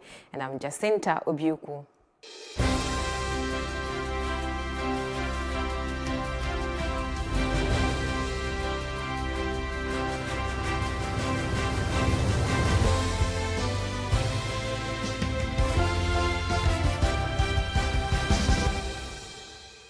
It's been weeks now, and Nigerian youth are still in the business of making their demands known, this time in Benue State, where they have appealed to the federal government for inclusiveness in day-to-day activity. Take a listen. Appeal to the Honorable Minister to please carry this message to the federal government. We need youth development centers across the 3 territorial zones in Benue. If these youth development centers are built, I know that youth will have access to them, will seek them, discuss issues that are for the youth. Also appeal to the Mr. President to look into the issue of ASUU so that it will be resolved and students will go back and complete their education. Mr. President, talk to us. Don't stay for so long before you address issues that are moving on. Nigeria is a watershed to many African nations, and if this issue of uprising is not taken care of or decisively and technically handled, there is the possibility of a cross-border spillover to to other states or other nations who look up to Nigeria. But I believe that if we are able to come up to a round table with the youths, identify their pop culture leaders, identify religious and civil society people, and youth leaders, bringing them into a table, we will tell you what is on our heart. And then we will show you that we, the youth that cause this problem, alone have the power to solve this problem. Talent is wealth, and it's what pays now. Did you know? Now you know. The Small and Medium Enterprises Development Agency said the non-utilization of existing talent of young Nigerians is responsible for the high level of unemployment as well as the high rate of insecurity being witnessed in the country. It has mineral resources. Many of these mineral resources are here in the state, and I assure you that most of the people to be involved or to be accommodated are mostly used that will benefit the state to provide farming opportunity to them. The program is aimed at identifying talent among the youth, men and women, so that those talent can be turned into a business idea and we can cultivate and germinate it to grow and become a full-fledged businesses. All essence is to germinate these ideas into a full-blown business. And Smeden has given a consolation prizes to the first, second, and third winners, and then the last 7 among the 10. We have plenty of talented youth. When people talk about tribulations in Zamfara State, they only talk of the abundant mineral resources that are exploited by criminals. That is not our only problem. Our major problem is talent waste. We have a lot of talent. So actually, I'm hoping that this is just, the starting point. We'll continue to, bring a lot of such programs. There is definitely no lie here. Nigerians are super talented and requires proper utilization of them towards nation building. And still speaking of nation building, there is no country without its own challenges, and Nigeria is not an exception. This was the view of the various speakers during a book presentation held recently. I was there to bring the report. Nigeria, often referred to as the giant of Africa owing to its large population and economy, yet 40% of the total population, or almost 83 million people, live below the poverty line according to the National Bureau of Statistics. How Nigeria should solve its own problems is the thrust of this gathering with reference to parental factors. Parents could be the problem. So it's always good to have a mentor. So one of the ways that you can practically, if your parents are not aligned, you can always find a mentor that can help you to groom those skills or show you how you can harness those skills and what you can do with them. As the third largest youth population in the world after India and China, both with high rate of unemployment, Nigeria youth are therefore challenged to think outside the box. There is no Nigerian youth that is resourceful, reliable, that is idle. None. This era is the era of if you don't work, you don't earn. And Nigerian youths are trying. The event also took another angle in addressing the issues around the boy child. Some of the things that are affecting the girl child as well, that are affecting the boy child, the same attention also needs to be paid to the boys, because the boys are the ones who become the men of tomorrow. I think it's the gender conditioning that makes us produce a lot of irresponsible men, right? I think it's an urgent need. We need to begin to see ourselves as human first before gender. Right, so what I think we need to begin to do is begin to raise boys as children too. A lot of people assume boys are men. Boys are not men, boys are children. So when we begin to balance that narrative and we begin to raise them from parenting, from schooling, from domestication, right? Telling boys not to come to the kitchen is wrong. On the take-home message, the host stresses that Nigeria can only be built by its citizens. We put ourselves under undue pressure, right? Every nation of the world have their problem. They are all managing it. But in Nigeria and in Africa, we sort of escalate our problems more than the solution. We're a good people we're people that can rise above the gloomy of pains, corruption, and all of that. As a nation, we need to begin to take it one step at a time. It's a work in progress. Part of the discussion was cultivation of reading and writing culture, as it is imperative for nation building. Jacinta Obiuku, Plus TV Africa. Emphasis is on the take-home message, the cultivation of writing and reading culture. How often do you still read? Did you know that reading is learning and we don't stop learning as nobody knows it all? Following concerns that were raised by the representatives of the labor union regarding the airport's concession, the House of Representatives has directed the Ministry of Aviation to suspend the planned concessioning of the nation's 4 international airports.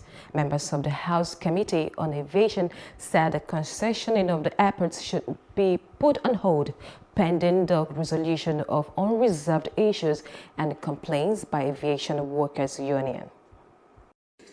Among the concerns were lack of transparency in the exercise, labor issues, Chinese loans, the legal issues that may arise from the existing concession, and lack of proper valuation of the present status of the affected airports, among others. Based on the outcome of the meeting with the labor union, the committee invited the Minister of Aviation and the heads of agencies and other agencies under him to discuss the issues of the airport concession. Several dates were fixed for the meeting, but for one reason or the other, they failed to attend. This committee, under the chairmanship of Honorable Noli, is actually interested in delving into the issues that have been raised by other stakeholders, because those are weighty issues that we really must delve into. And I would have assumed that that should have been very important to the Honorable Minister, but so I'm not very sure that he's taking it very seriously. The Minister is one of yours. He wanted to be here. Unfortunately, 2 things clashed. I believe we were supposed to meet last Thursday. That was the earlier arrangement. But because of the Maulud, we couldn't meet. So the minister felt, let's meet immediately today.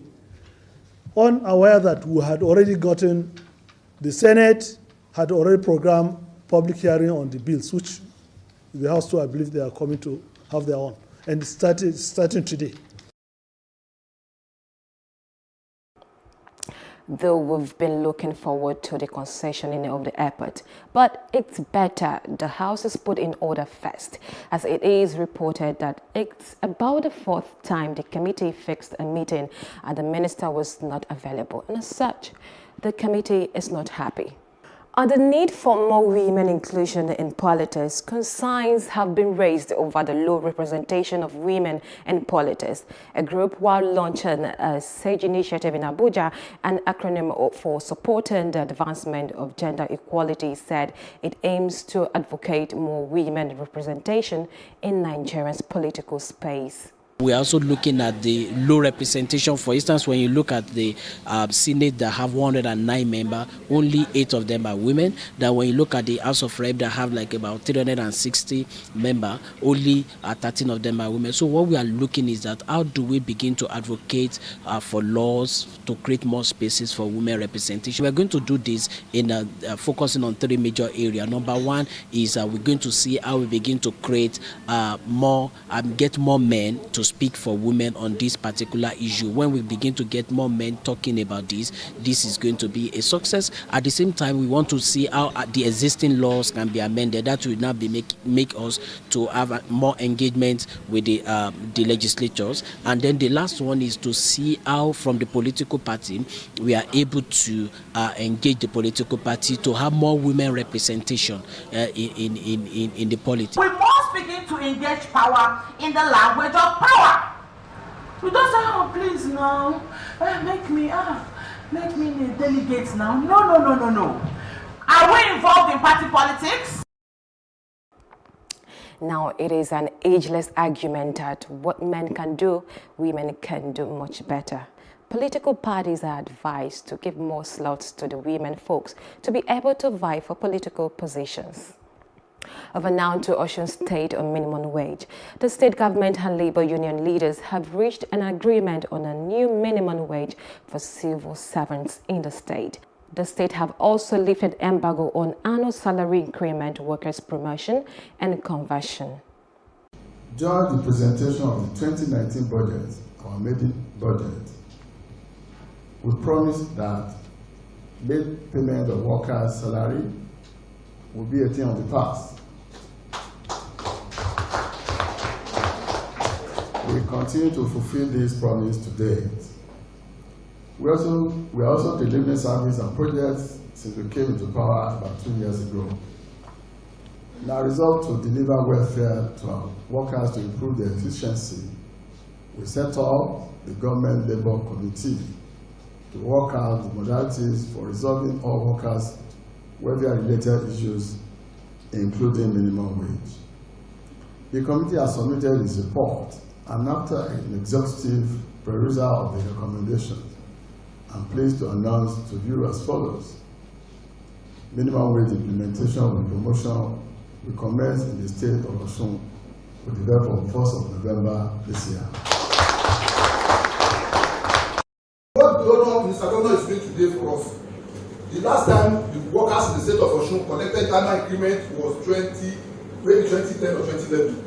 Since that time till today, workers in the state of Osun have never had annual increments since the past many years. And this is today, the issue that is being made today is a sign of the progressive governor that we are. With this development, Osun is leaving the League of States that are yet to implement the new salary structure. Quite impressive, I must say. You're watching Plus Report on Plus TV Africa. We will be right back after this break.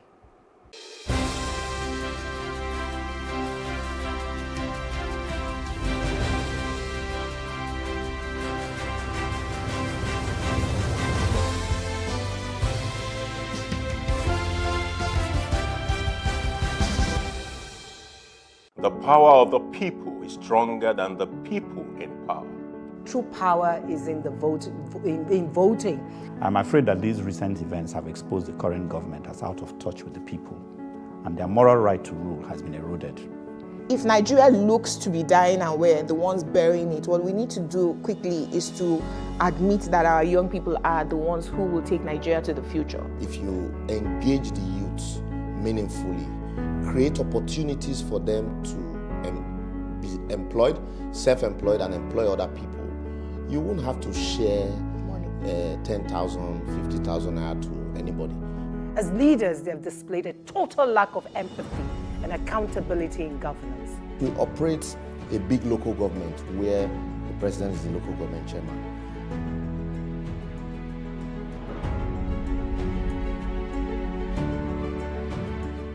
We can't talk about education reform if we don't decolonize our education system. What we do not understand, we will stigmatize. Because it's just cultural. And I think it's just human nature. They stop paying us salary. I don't like remembering it. I am angry at Nigeria. I'm angry at this government which seems to be letting us down. I'm angry at us as a people. In the process of struggling to free myself from his hand, he tore my pants and he raped me. Yes, I commit offense truly. Young girl, do you know where you are going? I say, I'm going to America. I say, now so that they talk, you are going to Libya. Which America? As it then do mark our place, some people they die now. This is Plus TV Africa. Big stories live here.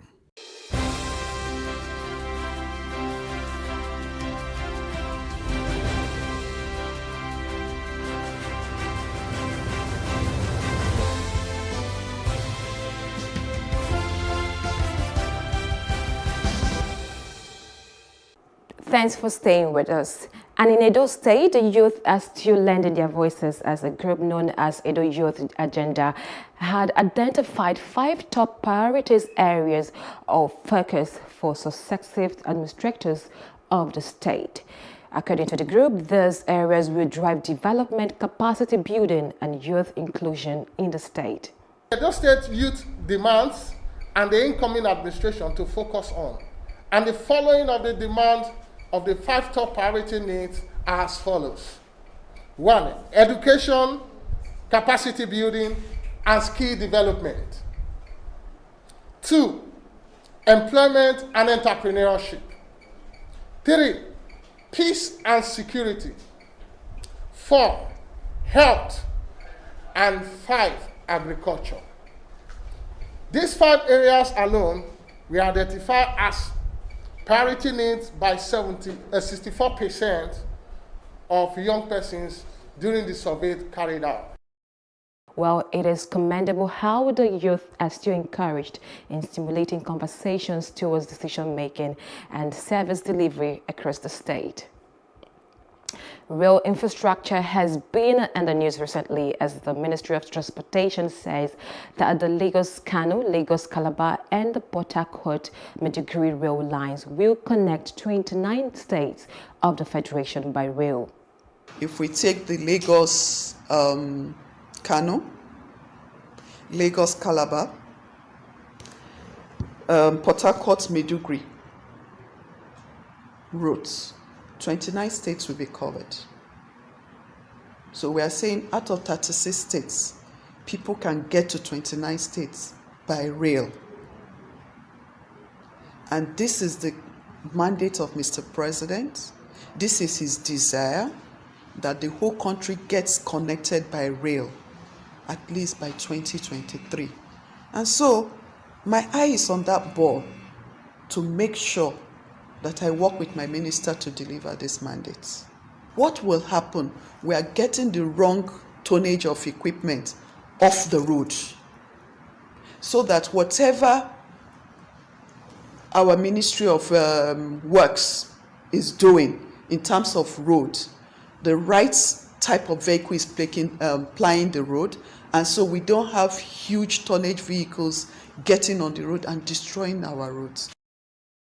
Quite interesting as we await. And on condemnation of fake news circulation, the Minister of Information, Lai Mohammed, has proposed more funding for the immediate regulation of the social media to combat fake news dissemination in the country. The minister made this assertion during the 2021 budget defense at the House of Representatives.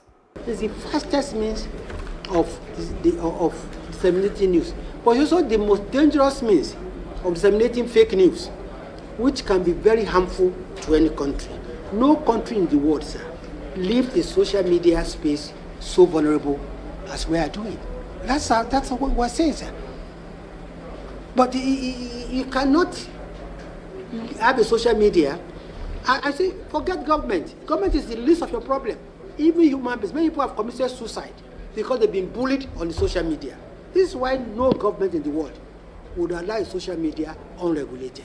That while social media may be bad, it has done more good than harm. Because sometimes we talk about the evil of social media. We don't talk about the good of social media. There are times communities are fighting, a lot of people are being killed. It could happen in those days, 7 days, 1 month, nobody raises an eye.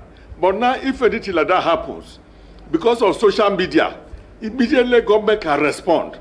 Talk about the recent looting of various COVID-19 items. In some places, they may be looting shops, nobody will know. No doubt about it, the social media, the level of the social medias in the Nigeria has come to stay. What the government should do is to look for technology to work together with what is in the space. Well, reactions are still trailing among Nigerians saying that there are lots of things to regulate in the country rather than social media.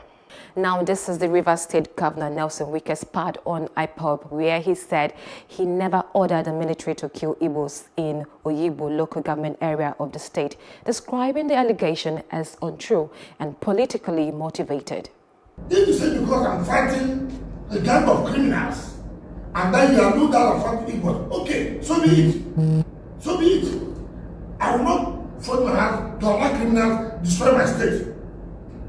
It's because you say I love the Igbos. If those criminals, few criminals are Igbos, then they should know that I'm not about it. But the real Igbos, the Igbos know too well that they have, in fact, in this state, they voted for me very well. They supported me very well. So it is difficult. It's unthinkable.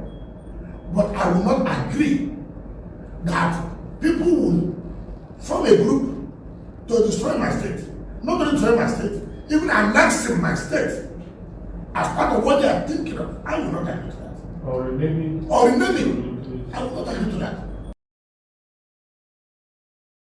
Well, lots of allegations have been trailing in since the sad incidents the country had witnessed. And on war against terrorism, the Defense Headquarters said that it has neutralized about 35 terrorists belonging to Boko Haram terrorist group and the Islamic State of West Africa in the last 1 week. Within the period in focus, the land component of Operation Lakia under the subsidiary Operation Fireball conducted several robust operations. Troops executed attacks on terrorist hideouts, repelled attacks on in-troops locations, and forestalled attack on internally displaced persons convoy. Large caches of arms and ammunition, as well as materials meant to produce improvised explosive devices, and 2 gun trucks were captured from the terrorists. Also recorded during the period, troops successfully repelled 3 separate attacks by the BHG and ASUU terrorists at Megumeri, Gajiram, and Damboa in Borno State. In the encounters, a total of 13 terrorists were killed in contact, and arms and ammunition were recovered. A job well done for the Nigerian military as they keep up with the security mandate of the nation. And finally, on the aftermath of the protest, Osun State Governor Boyega Oyetola has been lauded for his prudence in addressing the demands of NSAS protesters and his handling of the subsequent looting and property destruction in the state. Governor Oyetola appreciated the elders for the visit and cleared the air that there was no attempt by the government to hoard the looted COVID-19 palliatives, but was instructed by the committee at the federal level to hold on. This country, particularly our state, has witnessed violence with protest in the past few weeks. And the share of our state has been very enormous. In all that happened, we see that a lot must be wrong with our education. And we want to suggest that the state efforts must be more intensified in the areas of agriculture. The palliative was there. I listened to radio, discussions. We're adding palliative because of an election. I don't have any election until the next 2 years anyway. So I think it's important to really situate this thing the way it is. But unfortunately, people took advantage of that to do massive looting. I think by now, virtually everybody must have been able to recover. It's a percentage, a small percentage compared with what has been looted. At least we try to assist them in a way to recover some of the looted items.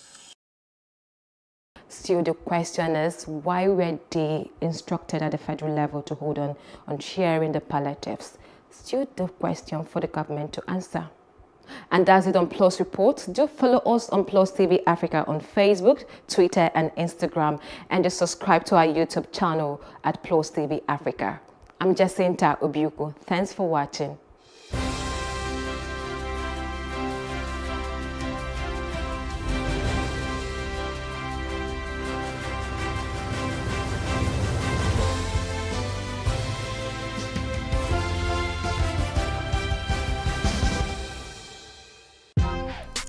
Welcome to Tea Time on Plus TV Africa, where we bring you the biggest entertainment stories and, of course, analyze them for you. You can have both parents and still end up as a useless child. I see them every day. Most times I worry more about where I'm coming from and where I am now. And that determines my next step. Why are you sounding like Alibaba now? Plus TV Africa, we're feeling good. No time to dull, everybody feeling alright.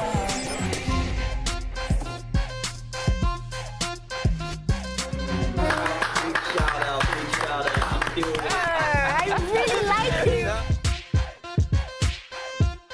I can still make music and people are still buying. Sometimes I look myself minimal IU. Akpala music is for mature-minded people. I got DMs sometimes from Malawi, like, Sleeping early.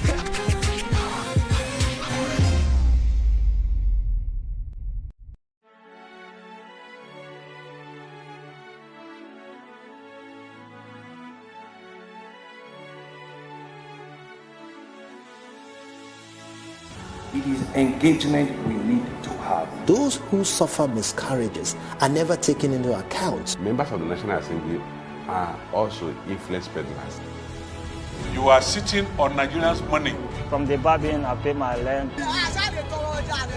On the Babin, I send my children to school. A consultative engagement. No any tangible notification before they ban us. It's one thing for people to be at your back and the heat of the moment, and another thing for them to still be with you when push comes to shove. I will do everything to take Lagos out of the national grid.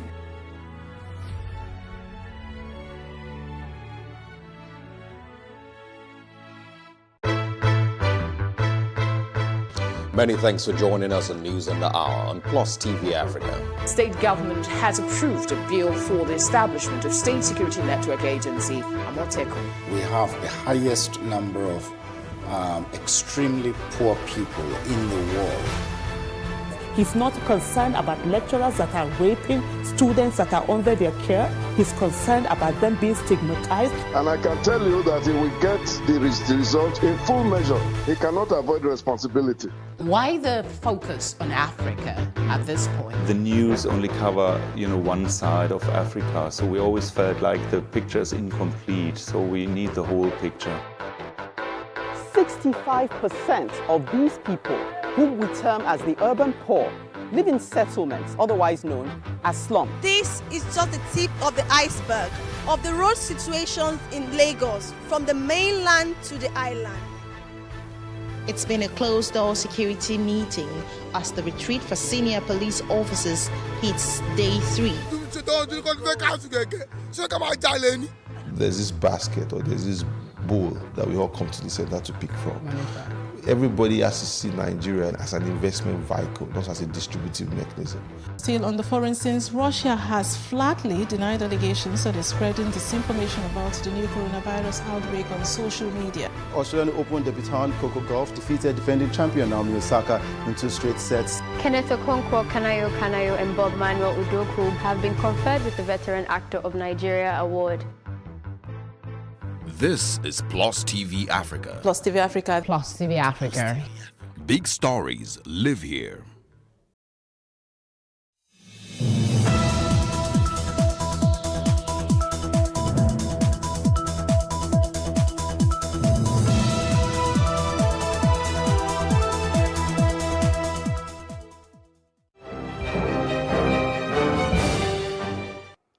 Hello and thank you for joining us on Plus TV Africa News Under Hour. My name is Felicity Ezewike. The Chief Justice of Nigeria, Justice Tanko Muhammad, has sworn in 8 new justices of the Supreme Court, pushing the number of justices of the court from 12 to record 20. The CJN presided as the 8 of them in turn took their oath of office and oath of allegiance to the Nigerian Constitution. After their swearing, they climbed to the bench where their 12 seniors were already seated to their positions. The newly inaugurated justices of the Apex Court, who were recently elevated from the Court of Appeal bench, included Justice Lawal Garaba, Northwest, Helen Ogunmiju, Southwest, Abdul Aboki, Northwest, and Salawa, Northwest. Others are Justice Adamu Juro, Northeast, Samuel Oseji, South-South, Tijani Abubakar, Northeast, and Emmanuel Agim South. The Independent National Electoral Commission, INEC, says it is committed to cleaning up the current voter register in order to delete multiple entries of registrants and those that have lost their lives. Chairman of INEC, Professor Mahmood Yakubu, while speaking to newsmen in Abuja, says the Commission has concluded plans to resume registration of new and eligible voters. Professor Yakubu says the exercise will commence early next year and will run for 18 months till 2022. The Commission intends to resume voter registration in the first quarter of next year. And once we resume, it will be continuous for 1.5 years, at least until 6 months to the next general election. So in other words, we're not going to resume the CVR for a week or two or for a month or two, but we're working out the details. I want to assure you that the cleaning up of the voters register is going to be an integral component of the resumed continuous voter registration. But let me see this opportunity to appeal to all Nigerians. Citizens will have to help us to clean up the register. This is the register of Nigerians. It's the largest database of citizens in Africa, one of the largest in the world. We have 84 million entries.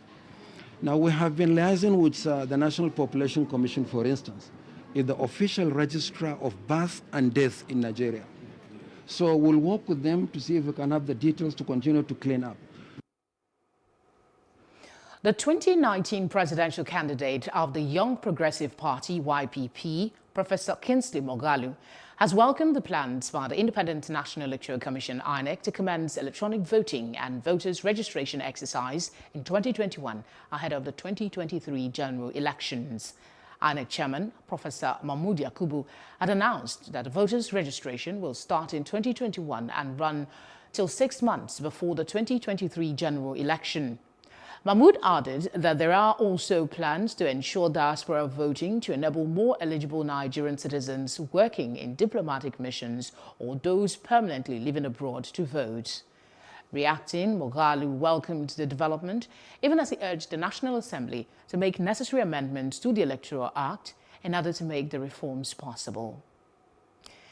The Nigerian police has tear-gassed and arrested some End SARS protesters at the gate of the National Assembly in Abuja. The demonstrators gathered in front of the complex to paint #End SARS graffiti on the floor to remind the Nigerian government of their demands. The protest was disrupted when the police officers fired tear gas and arrested about 4 of the demonstrators. Some of them were also beaten, while persons passing at the place were harassed. As at the time of filing this report, human and vehicular movement in the area had been restricted. Still in the news, the Inspector General of Police, Adamu Abubakar, has further reiterated that police officers should use their firearms to protect themselves from attack of any kind. IGP Adamu gave this directive while speaking to officers and men of the police force at the Imo State Police Command headquarters during his visit to assess the level of destruction on some of the divisional police stations in the state. The Inspector General of Police said no police officer is expected to die while having his firearm. The IGP, accompanied by the Governor of Imo State, Hope Uzodinma, visited some of the police stations that were razed down by hoodlums and also some of the policemen that sustained injury at the Federal Medical Center in Owerri. So that 237. What did you say? You can use your firearms when you are. You can use your firearms when you are in danger, and there's no any other way. There's no any other way to. Therefore, no policeman should die while he's carrying his gun. And because 2-3 persons may speak ill of the police, the majority of Imo citizens who understands the value of the services you are rendering to the society are very appreciative of what you are doing. I was one of the governors who was very amazed by the pronouncement that the SARS will be disbanded. Because in Imo State, Kidnapping was on the increase. Armed robbery was on the increase. And immediately Imo SARS were deployed to manage the situation. I'm very convinced and sure that all of us in Imo State knew that kidnapping went down. The Senate has assured the Ministry of Interior that it will support the reconstruction of destroyed correctional services facilities which were targeted and attacked by hoodlums during the recent EndSARS protests around the country. Chairman of the Senate Committee on Interior, Kasim Shettima, said that budget deliberations for the ministry and its agencies have been suspended, but that it will ensure the budget is scrutinized thoroughly and without bias. We have not suspended deliberations on the budget. We have had an executive session with you and your PAMTEC. We deliberated on a lot of issues agitating our minds, and we felt compelled, being the health man in the Ministry of the Interior. Offices of immigration services were burned in some locations. Some prisons were vandalized and destroyed and the prisoners set free. And posterity will judge us harshly if we hold on to you at this venue. The budget will be subjected to microscopic scrutiny. And if we have issues that will warrant us to invite you back, be rest assured that we will do so. The president had laid the budget long before EndSARS. It's not possible for any ministry to review the budget already laid by the president. We are looking at it as a government, and I believe the National Assembly will support us to quickly renovate, rehabilitate, and rebuild the destroyed infrastructure in the corrections. We have announced what should be announced, and the papers and electronic media published what we broadcast and published what we had. We are still looking at all the facts. And we'll be supplying the Nigerian people through your organizations the accurate figure of one.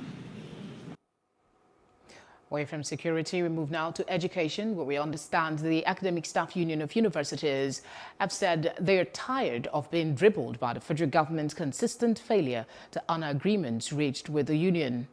The Union of Intellectuals stated that a plan of the federal government to use hunger by withholding salaries of lecturers as a weapon to weaken its agitation and demands will not work. ASUU stated that Nigerian university lecturers earn the least salaries when compared with chief lecturers in some tertiary institutions who are not required to supervise postgraduate students or conduct research, earn more than professors in a very lopsided education system.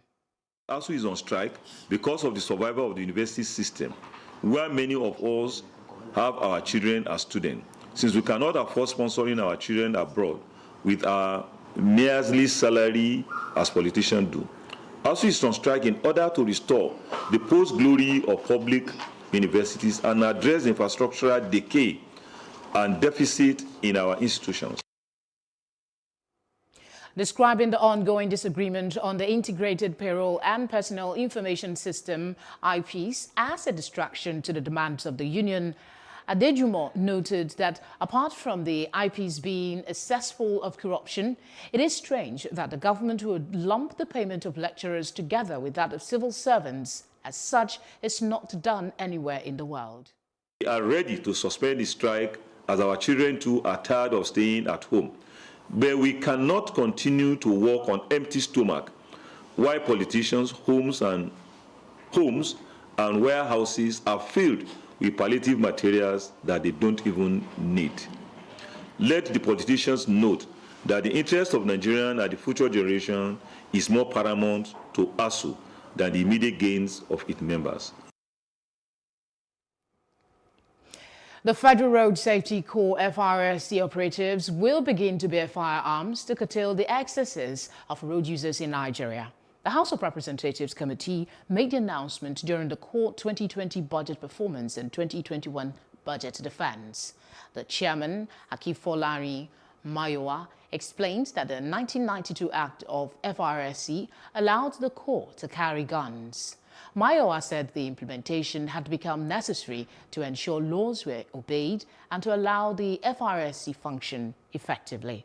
Joining us now from Lagos is Bisi Kazeem, Co-Public Education Officer, FRSC. Thank you very much for joining us on the news. Thank you for having me. All right, straight up, how is this news coming to the FRSC? What are you expecting going forward with officers bearing arms? Well, let me first of all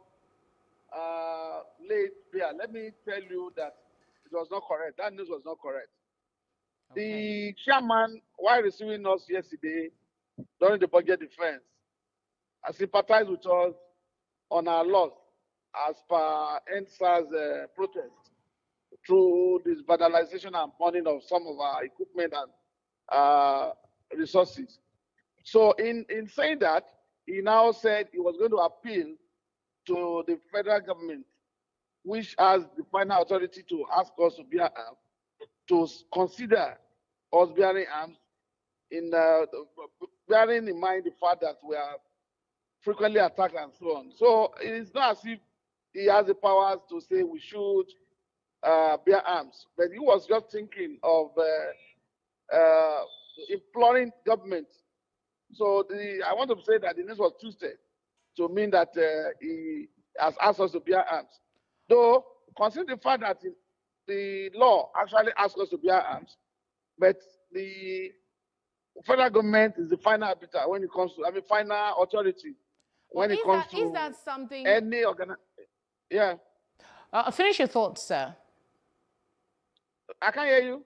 I said, go ahead and finish your thought. I was going to ask. I said it's federal government that can ask any organization or establishment to bear arms, considering the fact that it's the security effect, considering the fact that it entails a lot of things, procuring the arms, which has to be provided for in the budget, considering the fact that a lot of trainings must go on pari passu.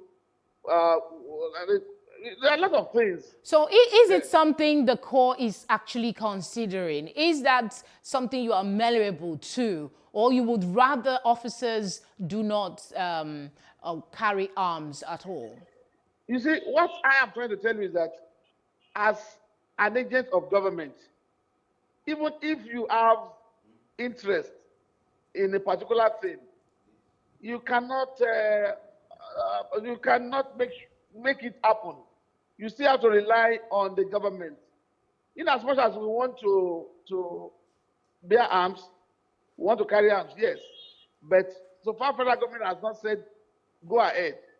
We cannot say we are carrying arms. So aren't you worried about the security of officers on the highway, especially with some, I'm sure you've had experience where officers encounter unscrupulous people with very unscrupulous behavior, with them even bearing arms. Aren't you worried that, something might happen to the officers if they do not have a way to protect themselves? Extremely worried. Remember that some of us started this job as far back as 89, and at 89, 89 rather. And some of us have equally been threatened. Myself talking to you, 1st October 1990, I was attacked by armed robbers on Ibadan-Oyo Expressway, highway. I miraculously escaped. So, and we've lost a lot of people, personnel during this, with all this kind of things. But what I'm saying is that, look, we must wait on government to say, go ahead. Okay, but in the interim, while we wait for government to make a decision, how is the Corps trying to protect officers while they discharge their duties? What security mechanism is in place? Thank you so much. As we are talking to you now, we have a serious synergy with the DSS, serious synergy with the Army, with Navy, with Air Force, with even NSDC, that's Civil Defense. So we are using them wherever we find ourselves threatened. As we just left the Judiciary office now, you see a detachment of civil defense of about 6 or 7 armed men there. So we protect ourselves through synergy with other sister agencies. Okay, how optimistic are you that the provisions of this budget this time will be of more benefit to the Corps? Very, very optimistic, because we have been allowed to look at area of our priorities, vehicles, equipment for patrols, and so on and so forth, tow trucks, ambulances, those relevant areas that needed to be beefed up. This budget will definitely take care of them. All right, thank you very much, Mr. Bisi Kazim, for talking to us on the situation and correcting that impression about firearms bearing. Thank you so much. Have a good day.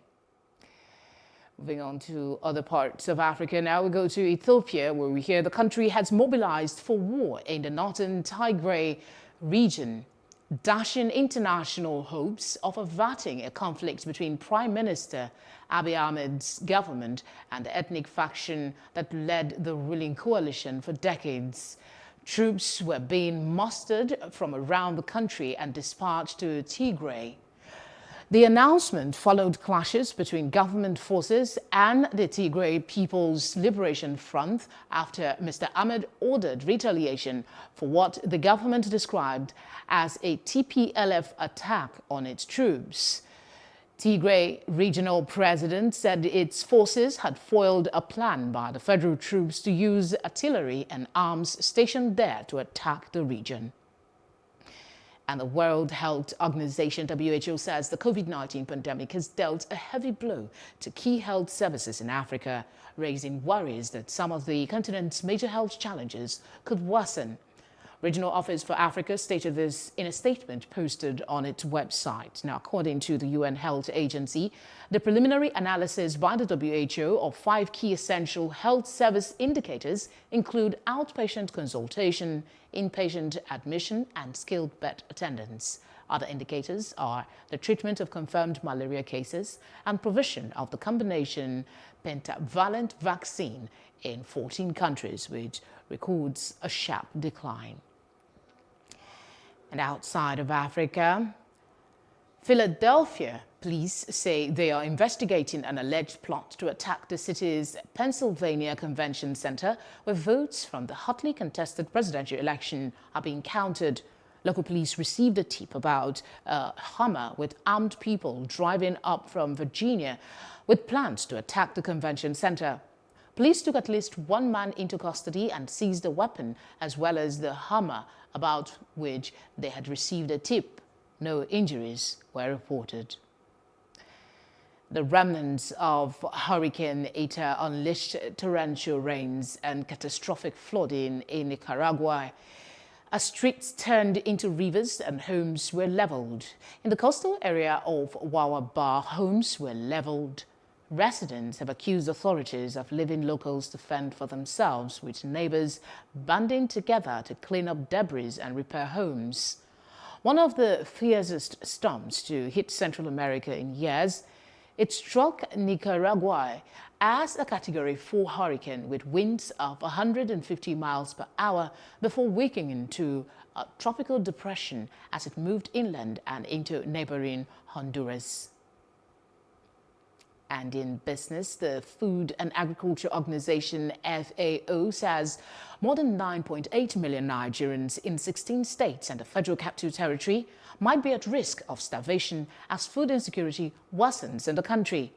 FAO, a United Nations arm, made the declaration in its October-November 2002 Cadre Harmonized Analysis Report, a commentary on food crisis and nutrition situation of the country at a stakeholder forum in Abuja. It observed that Taraba, Katsina, Borno, Yobe, Adamawa, Gombe, Benue and Jigawa ranked among states in the country with high vulnerability to starvation among their residents. The rest are Sokoto, Kaduna, Kano, Bauchi, Kebbi, Plateau, Niger, as well as the FCT. Move on straight now to entertainment stories, where we understand the Rock and Roll Hall of Fame will honor this year's class of inductees with a taped special set to air November 7th on US cable network. The new class was to be formally inducted during a live program on May 2 in Cleveland, Ohio. This year's inductees include late superstar Whitney Houston and murdered hip-hop artist, the Notorious B.I.G., the 1970s mainstream bands, and the T-Rex, the 1980s techno rockers, the industrial rock band 9 Inch Nails, among others. We're going on a short break, and when we come back, we have the rest of the news. Don't go away.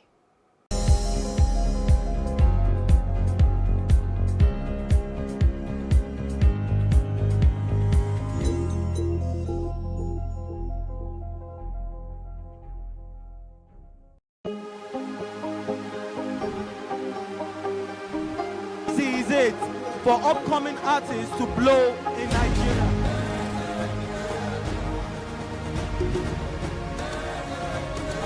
Welcome to Plus Trending. I am Bookie November, your host, saying thank you for joining us on today's episode. Welcome back. It's tea time on Plus TV Africa. Practice makes perfect. I'm not perfect yet, but I'm a lot better than I used to be. He's a king. He's entitled to marry 100 if he wants to.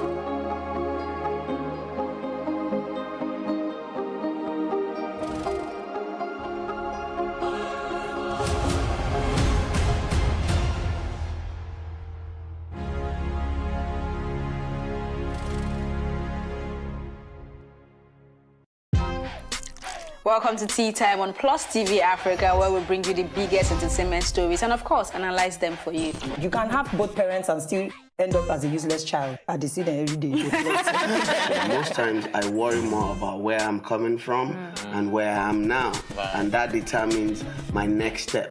Why are you sounding like Alibaba now? Plus TV Africa, we're feeling good. No time to dull, everybody feeling alright.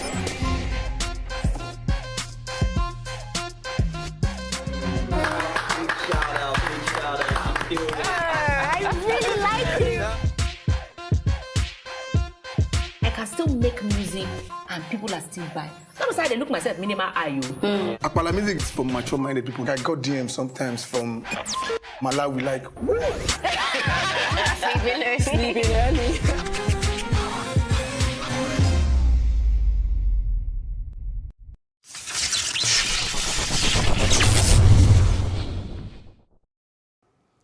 And in sports, the Nigeria Volleyball Federation says a total of 18 teams will compete in the newly formed Super Cup tournament, which has been scheduled for the 19th to the 29th of November at the University of Ilorin. The NVBF's League Management Committee said in a statement on Thursday that the competition will hold in place of the Premier and Division 1 leagues this year. The tournament will feature the top 4 men and women's team from last season's Premier and Division 1 leagues respectively. Professor Olatunde Morakinyo, who heads the LMC, said the decision to hold the Super Cup was to ensure a competitive tournament for players before year's end, after the coronavirus-induced shuttering of sports made the staging of the regular league competitions unfeasible this year. And still in sports, Manchester United manager Ole Gunnar Solskjaer said his team's defending in the first half of Wednesday's 2-1 Champions League defeat by Istanbul Başakşehir was unforgivable. The defeat came on the heels of Sunday's 1-0 Premier League loss to Arsenal, and while the results have prompted speculation Solskjaer's job could be on the line, the Norwegian said it was not the time to panic.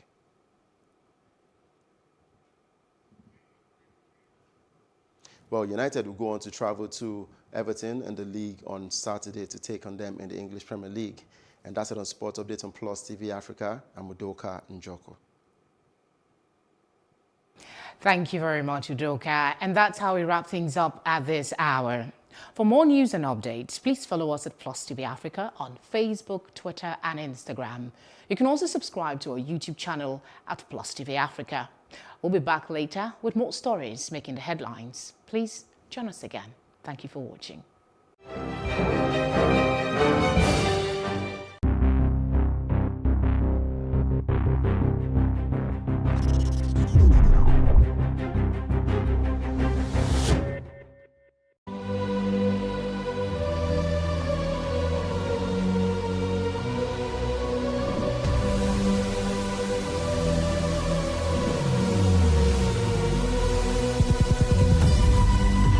What we do not understand, we will stigmatize. What you can see is the remaining of the tanker that exploded. The suspect equally confessed.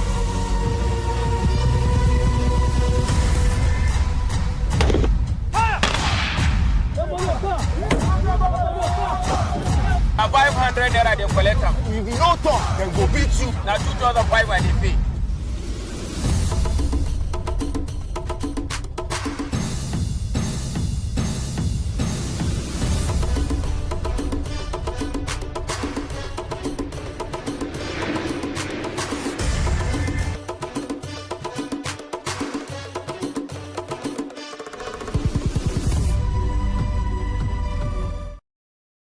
The power of the people is stronger than the people in power. True power is in the voting. I'm afraid that these recent events have exposed the current government as out of touch with the people, and their moral right to rule has been eroded.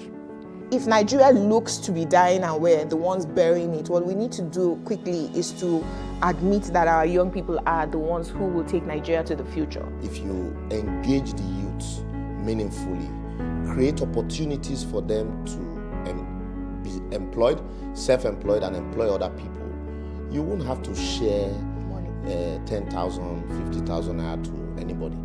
As leaders, they have displayed a total lack of empathy and accountability in governance. We operate a big local government where the president is the local government chairman.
Welcome. Our conversation on One-on-One today is with Dr. Charles Omole, a trainer and strategist to businesses and governments across Europe, Middle East and Africa. He is also a lawyer, a constitutional law scholar, as well as a security consultant. This Nigerian is also a global expert in law enforcement jurisprudence in matters relating to good governance in national security operations, security sector reform, excellence in policing and leadership development, as well as organizational transformation. Alongside his many global scholarship interests, Dr. Omole also sits as a judge in the London Circuit of the British Judiciary in both the Crown and Family Courts. He joins us for a conversation on the program today. Thank you very much for joining us. Thank you for having me. As a leadership consultant, I'll start with the situation in Nigeria, do you agree with pundits that there is a leadership crisis in this country, and how do we begin to address it? Well, that's a very excellent question. It is true there is a leadership crisis, but it's not just a Nigerian problem. It's an African problem. The trajectory of all African countries have largely been the same, which is downwards, in the last 30, 40 years. The only time, really, if you look back, that African countries have done anything, if I want to use the word positive in a in a sort of loose way, it has been when they were under colonialism. After colonialism, it seems the countries just went bad, so to speak. And the reason is because of two things, I would say. Number one, we've had leaders in Nigeria and Africa who seem to have been over-promoted beyond their competency. So we have people who've led us who are not supposed to lead people, number one. The second thing I also see is that leadership is exemplified by your ability to look at the small things. We have leaders that are not good at nuances. Anybody can see the headlines, anybody can see the big picture. It's your ability to see the small things that distinguishes you as a leader.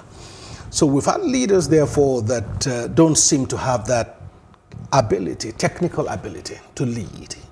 Because, you could be a good person and be a bad leader. It's about capacity, it's about being able to look at those little things. And until we accept that is an African problem, we will not begin to, address it the way we should. I agree with you. Leadership is not even, I don't know a lot about it, but I do believe that it's not just an African thing even. It's a global phenomenon. We have leaders who have areas that they need to improve on. But when we look at it from the Nigerian perspective, where are the giants of Africa? If we can get it right, we might begin to set certain precedents for other smaller nations in the continent to pick up from. So I want to ask you, how, in your opinion, aside from recognizing that we do have a problem, how do we begin to change the narrative when it comes to leadership in this country?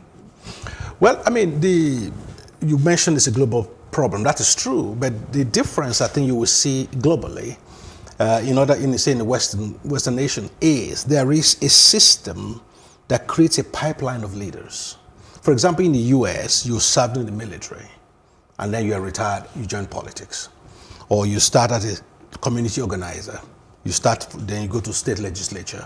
You end up becoming either a governor or to their equivalent of National Assembly. The point here, Nigeria is the only place where you can be a shop worker yesterday, and tomorrow you're a governor. So that is a problem we have. So because there's no pipeline, what that pipeline does, it refines you. It more or less enables you to cut your teeth in leadership on a lower level. So that as you gain more experience, you go higher. But in Nigeria, anyone can come and say, that's why if you look at the presidential elections, for example, look at the candidates. These are people who have not managed two people in their life, some of them, and they want to be president of a 200 million, for them to even have the audacity that, because the Constitution says you have the right to, doesn't mean you should. So the challenge we have is that pipeline is not there. As a result, there is no way of creating the competency needed. There's no leadership academy. There's no leadership either in terms of theoretical or practical way of actually creating. Even if you go to the United Kingdom, for example, you have a situation where people will leave Oxford and Cambridge and said what they want to do, they want to go into the civil service. So they go, become, secretaries to MPs, and before you know it, they become politicians. But in Nigeria, it's not the same. Our bright and brightest, don't consider that as, a career option. So the first thing I think really will be to begin to encourage the right kind of people to be involved in leadership, because everything falls on leadership in this country.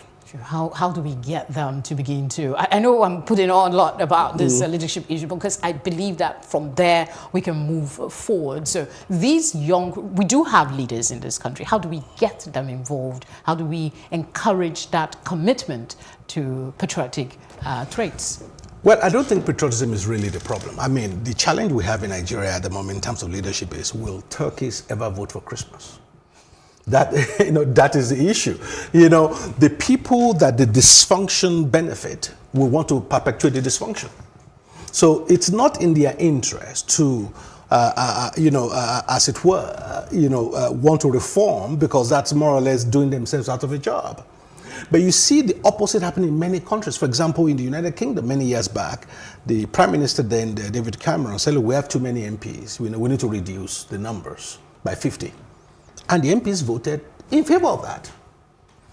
So it's almost like voting to sack 50 of their colleagues. But in Nigeria, you never see anything like that. Anything that will impact them in the establishment negatively, they wouldn't do it. So that is a challenge. So what that simply means is to get into the reins of leadership, it won't be given to us. We've got to go and get it. And that it has to be bottom up. And that is a kind of loose movement need to be started in this country, where we know they won't give it to us, but we've got to engage to go and get it. How would you rate performance at the newcomers in the just concluded elections before we go further? Well, I feel in terms of the just concluded elections, I think there's something called political intelligence. It's different from emotional intelligence. I think a lot of our young people don't have that political intelligence. Everybody, for example, focused on being the president. But in a democratic system, the most powerful body is the legislature. And most people they underrate that. It's only the legislature that can fire the president. The legislature can pass any law they like. If the president vetoes it, they can override the veto. So the legislature is incredibly powerful. But we are abandoning that to all sorts of people, and everybody wants to become the president. And that for me is a tactical error. And the other tactical error is that I'm using the word loosely now, the third force, as they are called. Yes, I was actually going to bring that, even if you did it, because that's like the young people group. A lot of persons had hope and, look forward to something coming out from that arrangement. But the problem with that is there's no unity. I mean, again, I like giving African context to all this because I've done work in practically all the African countries. It's the same pattern. You cannot dislodge the monopoly of certain leaders if the opposition is fragmented. Take Zimbabwe is another example. When the current president did election, it was last year, the year before. There were just about 20 opposition presidential candidates. So the question you ask yourself is, you want to remove ZANU-PF, who's been there for yonks, and then there are 20 of you. How do you do that? Of course, it was bound to me. Their election was predictable, because anyone who didn't want rather the establishment now have 20 candidates to vote for. So you diffused the opposition, and that's exactly what happened in Nigeria as well. Having 40, 50, whatever number of presidential candidates is silly. So until there is a form of coalition, I don't think the Siamese twins of PDP, APC will be dislodged. I mean, they might change their names, but they're more or less still the same thing. All right, let's move a little bit away from that and look at another pressing issue in this country, and that's the conversation about security. And now the latest conversation is about regional security outfits. What's your take? Are we solving a problem with another, or is this self-help effort something to be embraced? Well, I'm a little bit mixed in terms of my reaction, because I'm looking at my technical understanding based on research of the potential for regional security outfit or even state security. Actually, we cannot have regional security outfit under the current setup, because only states can have. Even the Amotekun now, is now state-based. It's no longer regional, because regional doesn't exist in that sense, because there's no regional House of Assembly to pass a law that's regional.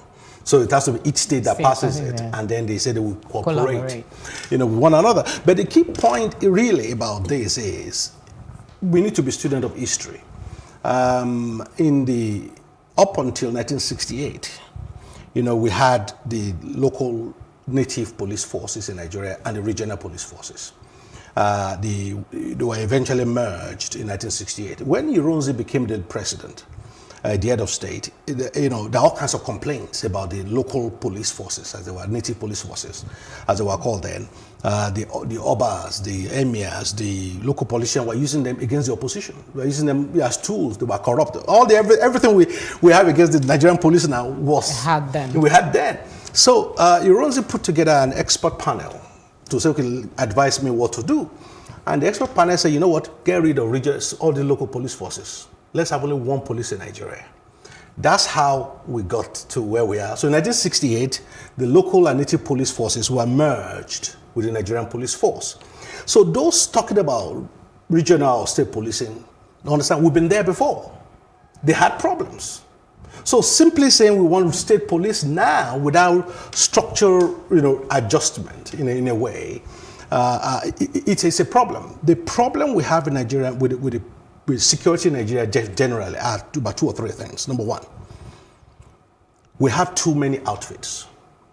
We have 21 MDAs that are security related in the country. That's the largest in Africa. Oh. One of the lessons of 9/11 in the United States was the fact that, and this is United States that have, as a last count, they have just over 18,000 police forces in the U.S. Every estate can have their police, campus can have their police, police that 18,000 of them. And what 9/11 showed them is that they had pockets of information. Left doesn't talk to the right hand. They find that all the hijackers, all the terrorists were all in the system. But CIA, we have some information. FBI, we have some information. NSC, we have some information. But nobody was talking to one another. So that was what led to the creation of the Homeland Security Department, which is now saying all the police forces in the US, all the intelligence agencies, all your information, we are sitting over it. So we can gather information across the board, unifying information. That's where intelligence comes from. Now, what we've done in Nigeria is, rather than unifying our security, infrastructure, we've created silos. And the important thing is those silos are not cooperating; they're competing with one another for superiority. For superiority and for resources. Example: all the private security firms in Nigeria, that many of them, they are licensed by the National Civil Defense Corps, not the Nigerian police. It's the civil defense that licenses all of them. So in terms of, and they pay millions every year to maintain the license. But the police right now has no way of saying, okay, they're security, let's see what they have. No, they have to go to civil defense for permission. And civil defense can say, you know what, that's our own little nest egg. You're not having access to it. So that's just, everybody's competing with one another. And as a result of that, you see SSS, we have information, intelligence, they won't pass it to the police, and we don't trust them, they will leak it. So everybody's just building their own empire. And that is a recipe for security failure. So what would be your strategy to harmonize? Because security is like the most important thing right now before every other, because if we don't have that, the economy and every other aspect might be affected. So what would be your strategy to help address this? The number one problem and failure we have in Nigeria is intelligence. And even though we have the SSS, they do have certain capabilities in terms of intelligence gathering, but they don't share it readily. That's number one. But more importantly, the police are terrible at gathering intelligence because the systems have not been put in place. We don't have what I call intelligence-led policing. What we have instead is police-led intelligence. In other words, you will have been arrested first by the police. Before investigation. Before they find out. When last did you hear, this armed robbery gang was broken up because police infiltrated them? You hardly hear that. Yeah. It's only after armed robbery has been committed, then police will show up. So lack of intelligence gathering capability is a fundamental problem. And for me, that is the core of the failure of security in Nigeria. If you are in Ikeja, we're in Lagos here, if you're in Ikeja, you go and report something in a police station in Ikeja, and you get to VI a week later, and you went to report something similar, I said, but I reported it in Ikeja last week. The only way they will know is the Ikeja police have to pick up a phone, call the police station in Ikeja, tell them the day you reported it. They have this paper, ledger. Somebody has to go to that paper and read and see that, oh, you reported it. I mean, who does that in this day and age? Systems have to be There is no changed. joined up systems. I mean, last year, November, I visited the fingerprint, police central fingerprint here in Lagos. They still have, what's it called? I didn't see a single computer. And what did they have? They have filing cabinets. So I now asked them, how do you do fingerprint assessment? They brought out the magnifying glass. The old-fashioned way that used to see in the old detective book. So they bring fingerprint, magnifying glass, and that's how they scan it. No system. This whole thing still goes back to the leadership problem, because if the right leadership is there providing direction, some of these things could be addressed. So let's still on that part of the conversation. We're talking about the service chiefs at the moment. They're asking that they step aside. A lot of persons are saying they've served. Maybe something is not. Is that part of some of the challenge we have? What's your stance in the conversation? I believe it is true the service chiefs needs to go. I've said that on my Twitter feed many times. The current chief of army staff should have resigned, should have retired in 2016. But is that the solution? Them leaving? No, you see, the thing is, you have to understand something. The military is largely command and control. Okay, we've heard the stories. I mean, I don't want to give out too much, national security information here, but we've heard the stories of things like happening in Chibok and all these places in Borno. 1 hour before the Boko Haram people show up, a phone call will come telling the military contingent there to leave. So they leave, and then 1 hour later, mayhem. Who told them to leave? That officer cannot say no to that order on the phone to leave. So in a place like, in an institution like military, leadership matter. It doesn't matter what the rank and file think. They obey orders. So the body language of their leaders matter a lot. Even giving Mr. President, even want to give Mr. President some benefit of the doubt, in some of the things that happen are not things President Buhari won't pick up the phone and say, hey, go and do X. People read his body language and say, okay, if we do this, it will please him. So they take it upon themselves to do certain things. Now, who sets that body language is the president, is the leader. So in the military here, it matters who the chiefs are. Because the tone they set matters a lot. The strategy they implement matters a lot. So for me, I also feel that if they've served 5 years or more, all of them without exception are way beyond their retirement age. What is the case for keeping them is a question. They've done their bit. Let somebody else bring fresh eyes to the problem. Do we have those people? Yes, we do. If nothing else, a new person will want to impress. Fair enough. So a new person will want to, say, okay, a new sheriff is in town. So he probably will be a bit bolder and be more ambitious in certain things than others. Now, I'm not saying that's a magic wand that solves the problem. But when you have 100 problems, solving one, means you have 99 left. So I'm not saying sacking them solves the problem, but even sacking them is not the right word. They are all beyond their retirement age, service time.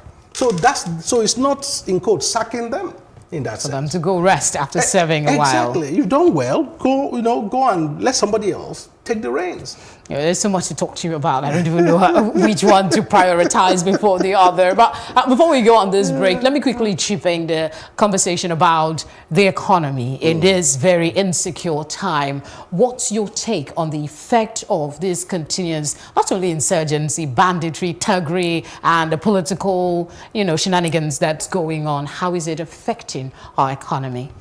Well, I write a column for a particular financial magazine in Nigeria, and my contribution for February's edition is actually titled, the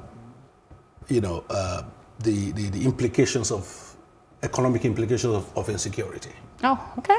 I have not read it, but it seems very apt. So because when we're talking about security, and I said there is no single prosperous, insecure nation on the face of the earth. Security affects everything. Name one country that you say is prosperous economically and is insecure. You can't name one on planet. So security is key. It affects everything. And that is what we do not understand. It's one of the, all attempts, and I showed, for example, take foreign direct investment. From, it was rising. Between the last 4 years, it's been on downward spiral. Yeah, there must be some targeted investment in our petroleum sector. But if you take that out, it's actually going down.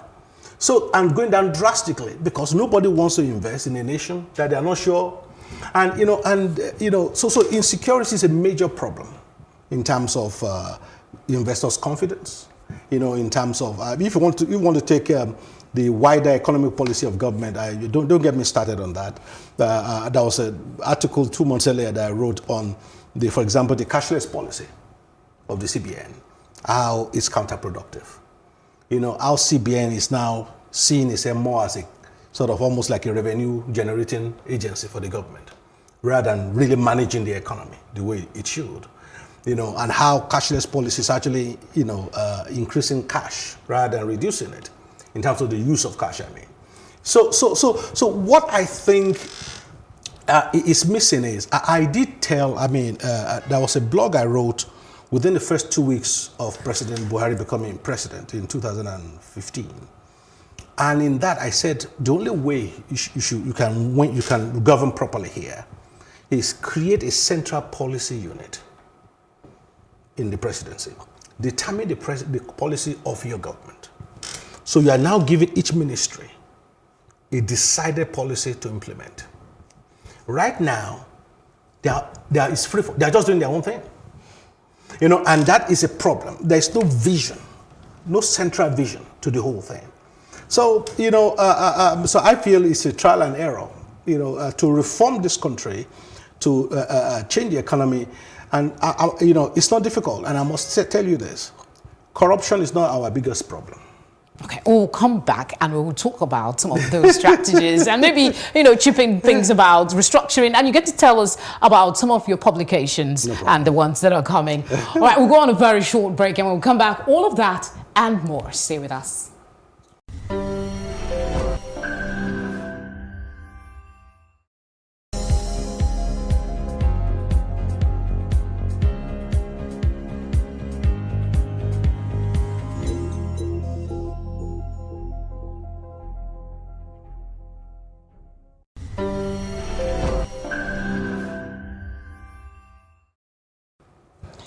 Very glad to know you're still with us. The conversation continues here with Dr. Omale. Thank you very much for staying. Just before that break, we talked about, you talked about the fact that corruption is not our biggest problem. Can you expatiate? The reason I say it's not the biggest problem is because corruption exists globally in every country.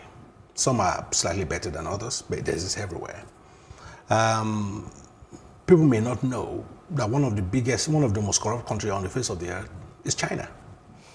I've been to China so many times. I didn't know that. Oh, yes. Oh, yeah. But the difference here is this, because I remember during one of my visits to China, I met some of their, political leaders, and he said, we are not that different from Nigerians. I said, how?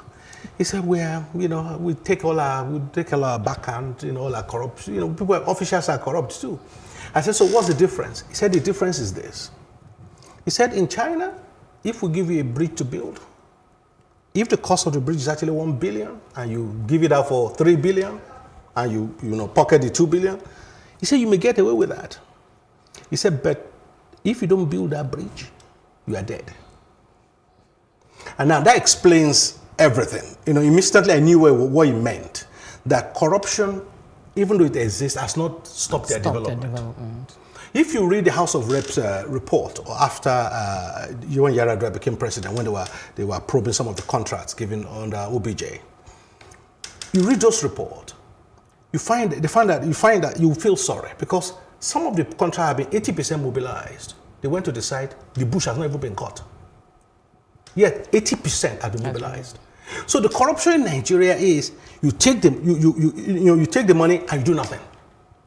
The corruption in a place like China is you take money, but we see something for it.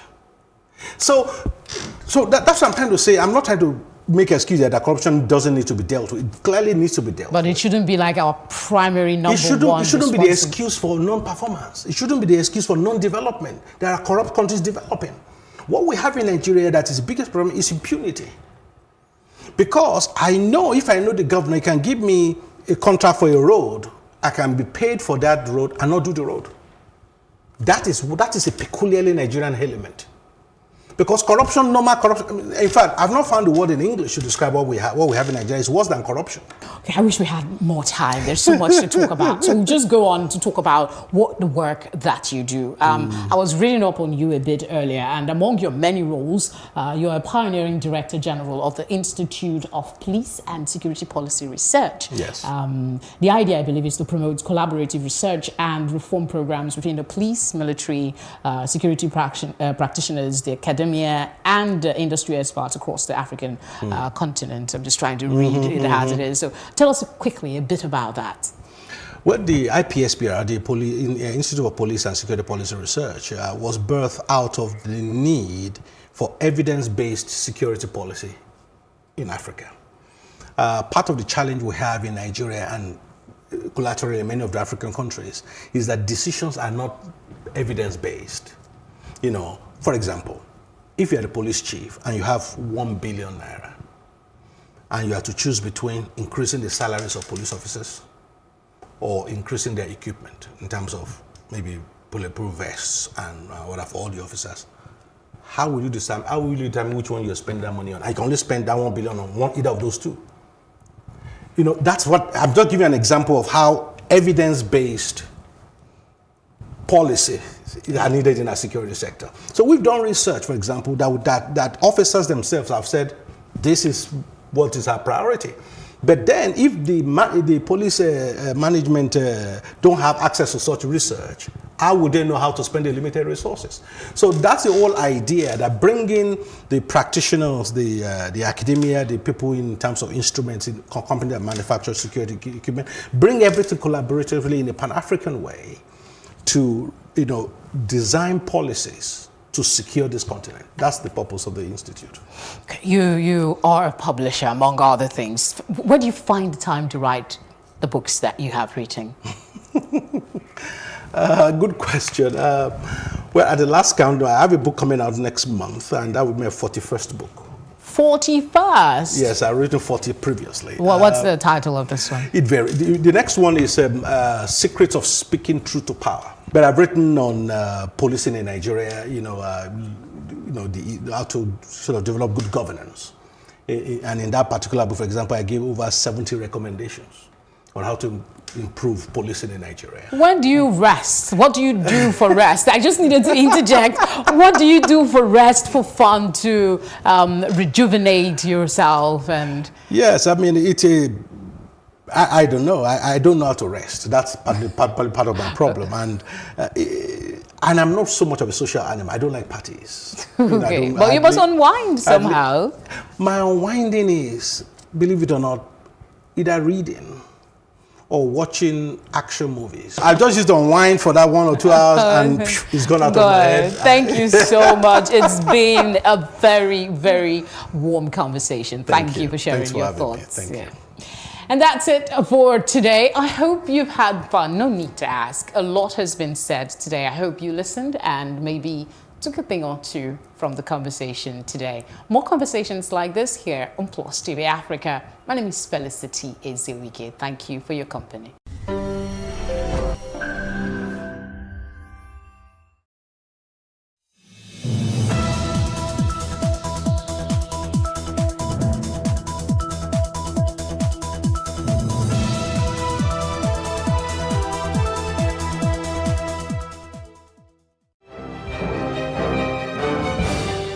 Hello, and thank you for joining us on Plus TV Africa News Under Hour. My name is Felicity Ezewike.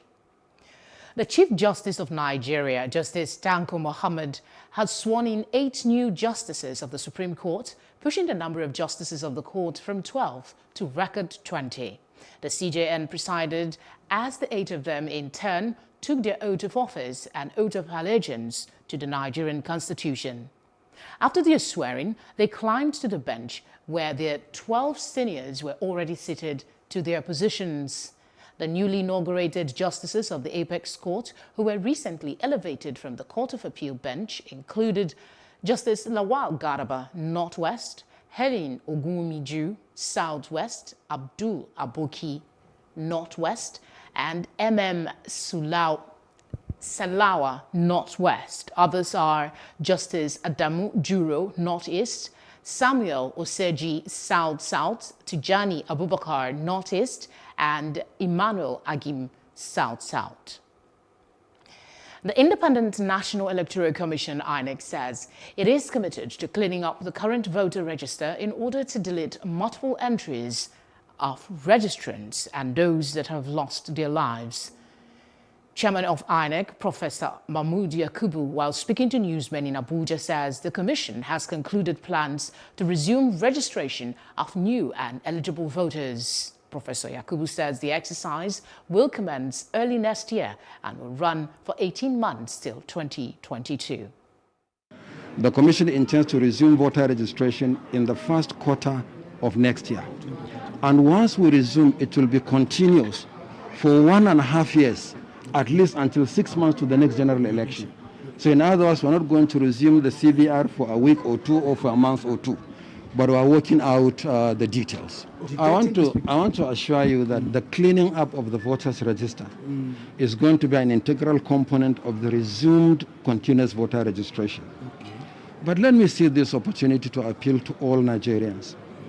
Citizens will have to help us to clean up the register. This is the register of Nigerians. It's the largest database of citizens in Africa, one of the largest in the world. We have 84 million entries. Now, we have been liaising with the National Population Commission, for instance, is the official registrar of birth and death in Nigeria. So we'll work with them to see if we can have the details to continue to clean up. The 2019 presidential candidate of the Young Progressive Party, YPP, Professor Kingsley Moghalu, has welcomed the plans by the Independent National Electoral Commission, INEC, to commence electronic voting and voters' registration exercise in 2021 ahead of the 2023 general elections. INEC Chairman, Professor Mahmood Yakubu, had announced that voters' registration will start in 2021 and run till 6 months before the 2023 general election. Mahmood added that there are also plans to ensure diaspora voting to enable more eligible Nigerian citizens working in diplomatic missions or those permanently living abroad to vote. Reacting, Moghalu welcomed the development, even as he urged the National Assembly to make necessary amendments to the Electoral Act in order to make the reforms possible. The Nigerian police have tear-gassed and arrested some EndSARS protesters at the gate of the National Assembly in Abuja. The demonstrators gathered in front